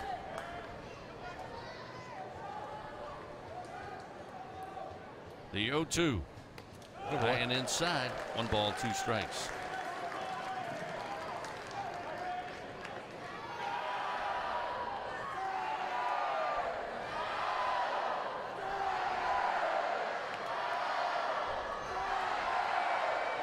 Losi looks in. Again, 1 out. Bottom of the 9th. Tie game 3-3. The 1-2. Again fouled back into the screen. Battle taking place on the diamond here between Losi and McManus. I'll tell you, McManus has had some great swings here in an 0-2 count, a 1-2 count. Fouled some balls straight back.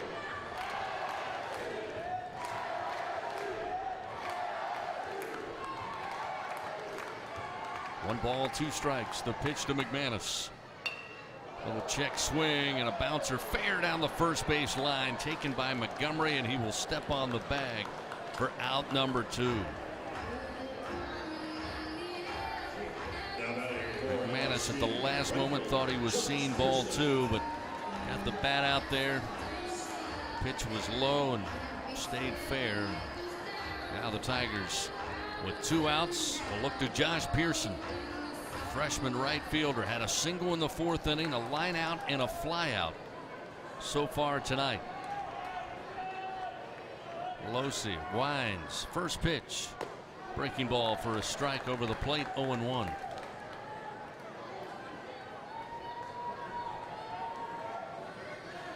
Time of first pitch tonight, 6:32 Central Time. We've just passed 10 o'clock here.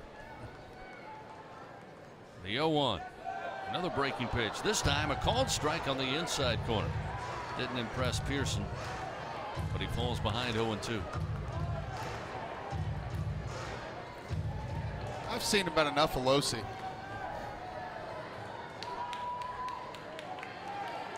Left-hander looks in with 2 outs and an 0-2 count. This is high and outside. Pearson wisely stays away. 1 ball, 2 strikes. Back and forth game. Now we find ourselves tied in the bottom of the 9th. With 2 outs, the 1-2 pitch. Way outside and in the dirt. Evens it up to Pearson now 2-2.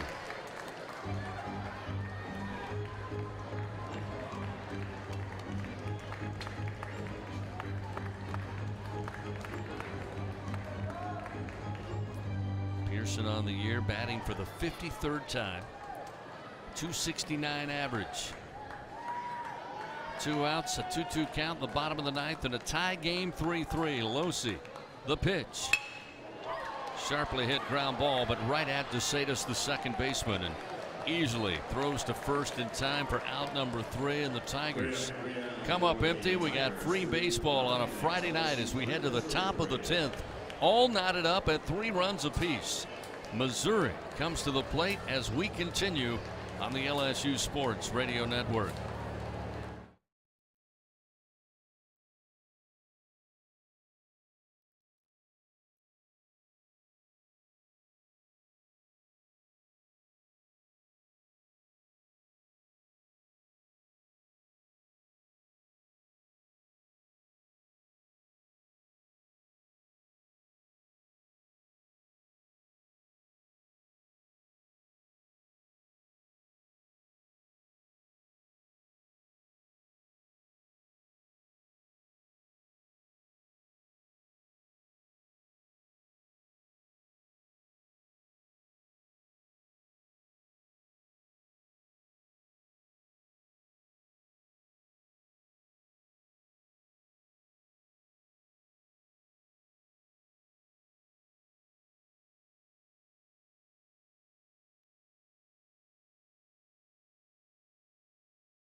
Score. Missouri comes to the plate as we start the top of the 10th inning. Riley Cooper continues on the mound for your Fighting Tigers. Torrin Montgomery, the first baseman, will lead things off for Missouri. 4, 5, and 6 due up. Cooper delivers off speed outside to the right-handed hitter. 1-0.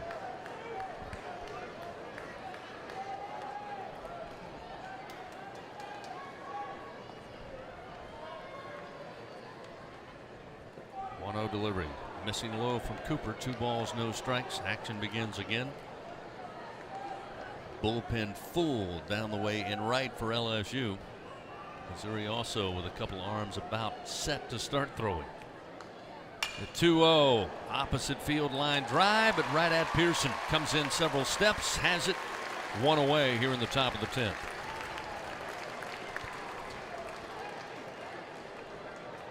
Again, it's Vittmeyer and Fontenot loosening for the Tigers in the bullpen. A right-hander throwing for Mizzou.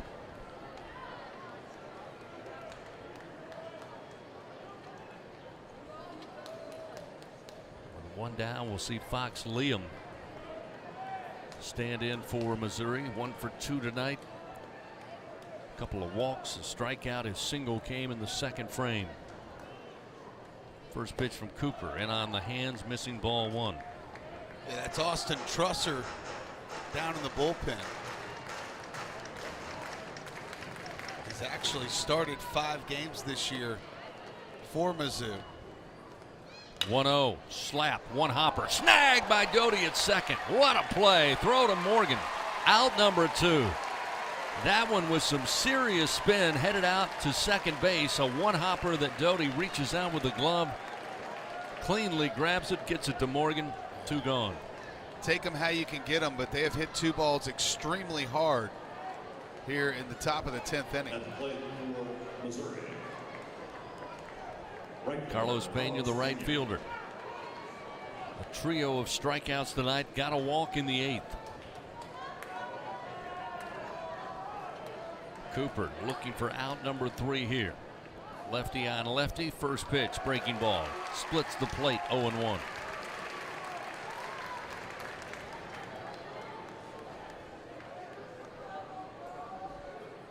Cooper ready to get back to work. The 0-1 delivery to Pena. Off the end of the bat, foul. A Rotolo's foul ball. And Cooper gets ahead, 0-2.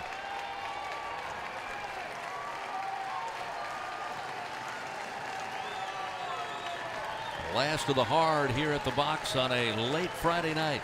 Watching extra inning baseball. The 0-2 pitch from Cooper. Off speed, but inside and high. 1-2.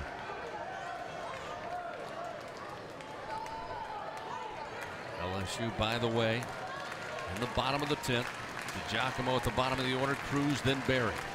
A 1-2. Ground ball, base hit into right field. So Pena picks up his first hit of the night and keeps it going for Missouri here in the top of the 10th with a 2-out single. A 2-strike, 2-out single. Let's just hope with 2 outs that doesn't come back to bite Riley Cooper and the LSU Tigers. Trey Morris 0 for 4 tonight. And now I'm angry at myself. I even said that. First delivery, strike from Cooper. Off speed, and it's 0-1. You've come a long way. I remember year 1, you thought that was crazy. It is a little bit crazy. And look at you. It is a little bit crazy. That's all right if it works. And Cooper now going to throw over to first. Try to keep Pena on a short leash at first base. Morris a strikeout in the 4th. Pop out his first at bat in the 2nd. Fly out in the 7th. Flight out foul territory, first base side on a great play by Morgan in the 8th inning. This one sent back foul to the backstop, and again Cooper ahead 0-2 with 2 down. Let's go, Big Riley. Let's go, baby, right here. That was a filthy changeup right there, by the way.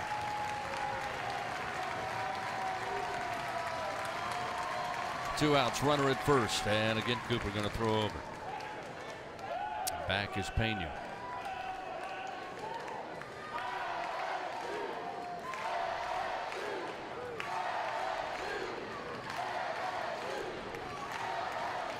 Two outs, the 0-2 count. Pitch to Morris. Just missed the outside corner. Had Morris leaning in to give a look, but stays away. It's 1-2. You know, if I were to ask the Tiger faithful for one thing, when we get the big 1-2 counts, the big 0-2 counts, when they clap, I wish they would stand back on their feet. They used to all stand on their feet with 2 strikes. The 1-2. Misses high and outside. That pitch misses 2-2. Very reminiscent of a strike 3 against Dylan Cruz earlier. I've seen that one called a strike before. Strikes on a little bit of a moving target tonight.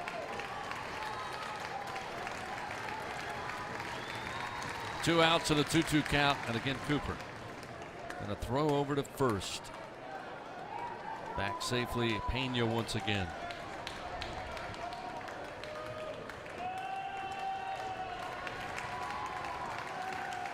What we need to do is get you a wireless mic, get you out there, show them. Kind of call the game, but also show them what you were wanting to reinstitute here at the box with an 0-2 or 1-2 count. How about a 2-2 count with 2 outs? Same deal. All right. On your feet, clapping. Goes a long way with the pitcher, with the umpire. Gets everybody excited. Here's the 2-2 pitch. Ground ball and left of third base. Just went left as it dotted inside the chalk line. Keeps it 2 balls, 2 strikes.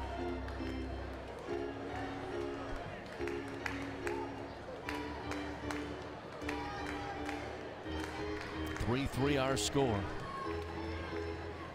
All tied after 9 full innings of action. LSU winning 5-3 last night. Cooper, the 2-2. Little bouncer, could be trouble. Thompson coming in, scoops it up. The quick throw to first. Not in time. Beating it out at the first base bag is Morris. It was close. I think he was safe, but they've got to take a look at that one for sure.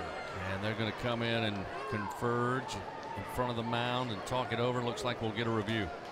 Again, Thompson playing back at short, came charging in, picked it up off the infield grass, and then delivered quickly. It was a good throw, and we'll see whether or not Morris beat it out. Ruling on the field, he is safe, which would have runners first and second, still with 2 outs for Missouri. Taking a look at our first replay here in the booth. Oh, looks like he beat it out. Couldn't really tell, but I agree.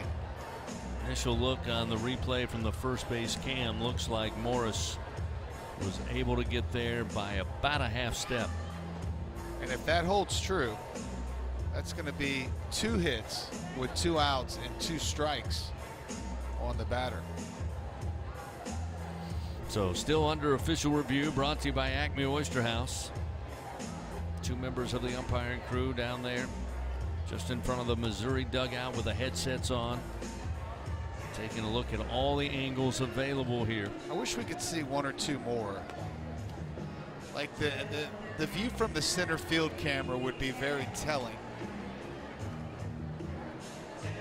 but I don't think we're going to get another review. Well, here we go. This one's from gonna behind be tough. home plate. This is the original view that we had. That's not helping much. Need the one from center field. So they're still talking it over here.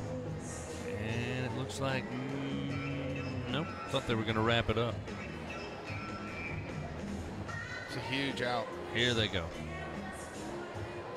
Ruling on the field was safe. After review, Morris is safe. Ouch.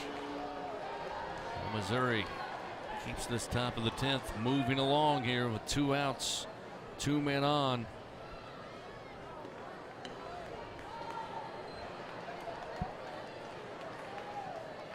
Nander DeSatis, the second baseman, will come to the plate. They'll put in a pinch runner.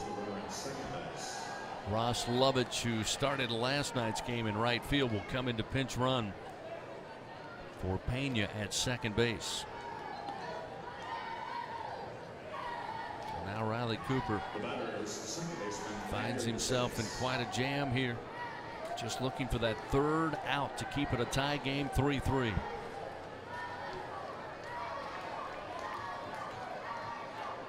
Coach Johnson going with his left-hander.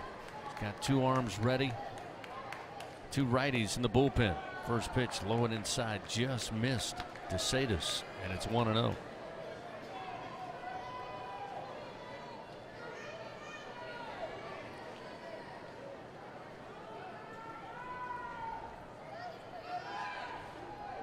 and time called. I watched Coach Johnson use the radio to get McManus, who called for time, and now Jay is running his way out to the mound here. Again, with Vittmeyer and Fontenot both ready to go in the Tiger bullpen. But that's typically not the MO for Coach Johnson, to sprint out there unless he just wants to talk it over here with 2 men on, first and second and 2 outs. And the conversation continues as he's talking not only to Riley Cooper but also to the Tiger infield. Yeah, and I think he might be buying some time here with to get the righty-righty matchup. No, they're going to stick with Riley Cooper. Not sure I love the matchup. Of course, they have way more information than we do, and Nander DeSadas has 3 strikeouts tonight.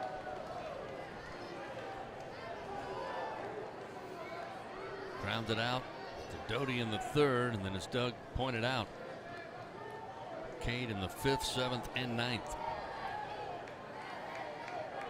First pitch from Cooper, sails outside.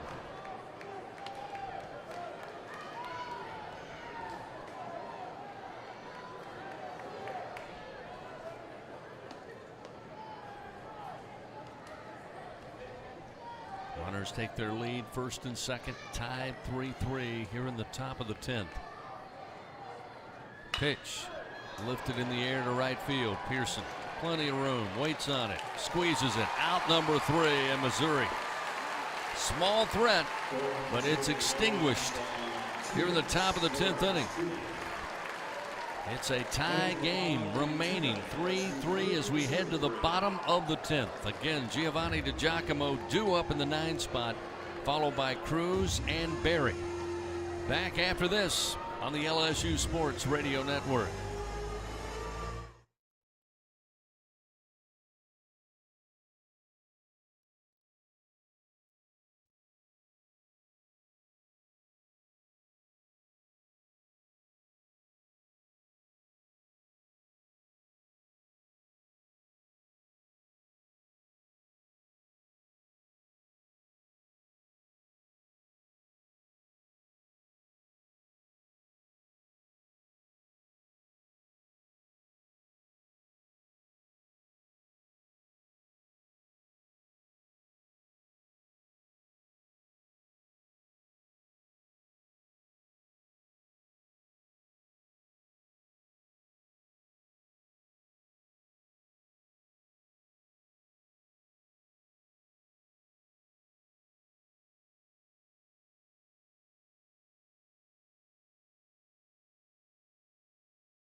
Bottom of the 10th inning here on a Friday night, game 2.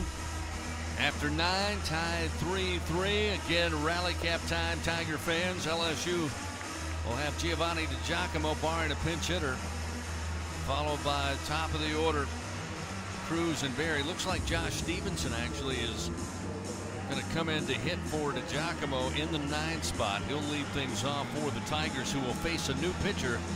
Austin Trusser takes over on the mound for Missouri.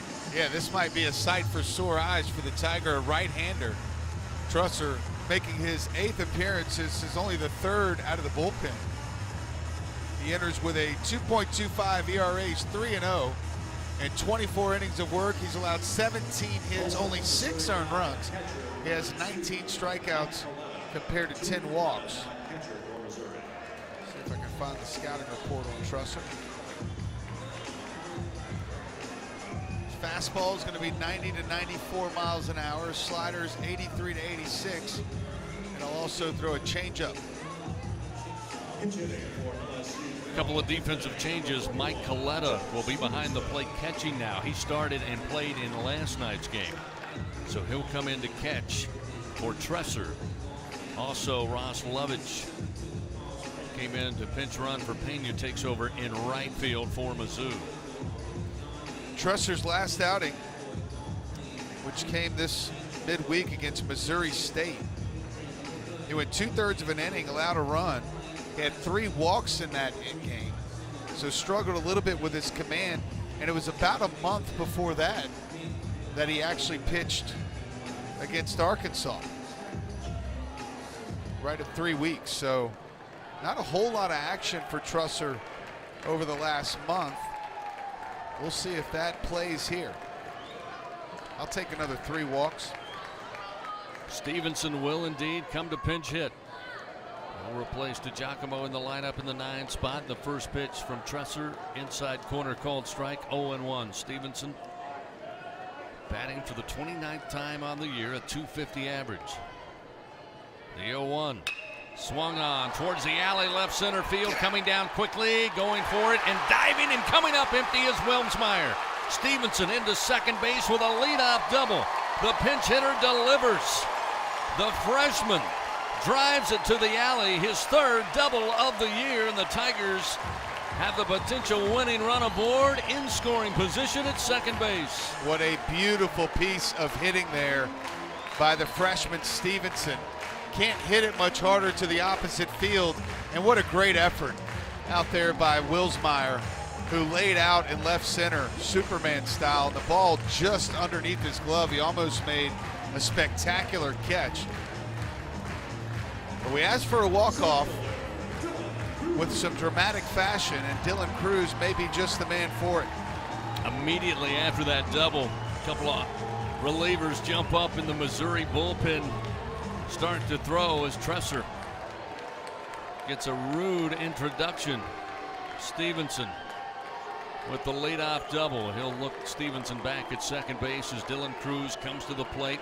As Doug said, could be an excellent candidate to end it here. Yeah. He's 1 for 3 tonight. That one, a solo home run in the first. The pitch, strike at the knees. 0-1 to Cruz. They're going right at him with a base open here. Of course, Barry, one of the best hitters in the country, if not the best hitter in the country, waits on deck. But for me, I would have liked to stay away from Cruz, throw him a lot of off-speed pitches with that base open. They're going to go right at it. Tresser comes set. The 0-1. Look out. Almost caught him. Leans down, gets out of the way. It's 1-1 on the off-speed pitch. That changeup got away a little bit. Cruz batting .342 on the year. An impressive .356 with runners in scoring position. A tie game, 3-3. Bottom of the 10th, the 1-1 ground ball towards second off the end of the bat. DeSatis comes over. He will field, throw to first. Cruz out at first, but does his job. Stevenson advances to third, and now the potential winning run 90 feet away with 1 out here in the bottom of the 10th inning. And it's Jacob Berry's turn once again to come to the plate. Deep fly ball, get it done. Talk about the right guy, right spot, huh? Berry tonight, like Cruz before, 1 for 3 so far. A base hit came in the first, followed up behind that solo home run by Cruz to give LSU a 1-0 lead. They're going to put Barry on. So an intentional walk will send him to first, and that will bring out the Bronx cheers here at the box. Well, I almost wonder if you go ahead and put Doty on as well. That loads the bases up and makes a 4-sit inning out. The middle infielders right now wondering if they want to play double play depth, and they will. So the middle will play in double play depth. They'll bring in the corners. Of course, Torrin Montgomery will be holding the runner at first base. So they'll elect to pitch to K. Doty with 1 out, runners first and third, and a tie game 3-3. Well, see, now they're not going to play double play depth in the middle, so I question again, why not just load them up? First pitch fouled off from the hands, back behind home plate, 0-1. Fastball from Tresser. Doty is 0 for 3. Morgan, who's on deck, is 0 for 4 tonight, which makes me feel pretty good about this spot for the Tigers. Missouri infield playing just off the cut here with a runner at third. The 0-1. Strike at the knees. Boy, look low from here, but home plate umpire Hank Heminen says strike 2. Again, Stevenson with a leadoff double to left center field is at third base. The intentional walk to Berry has him at first. 3-3 our score with 1 out in the bottom of the 10th. The 0-2 pitch, hammered foul into the screen. Still 0-2. That was 95 miles an hour. Needs some action, Chris, off the bat of Cade Doty here. Got to put the ball in play. In the infield playing in, the outfield playing in as well.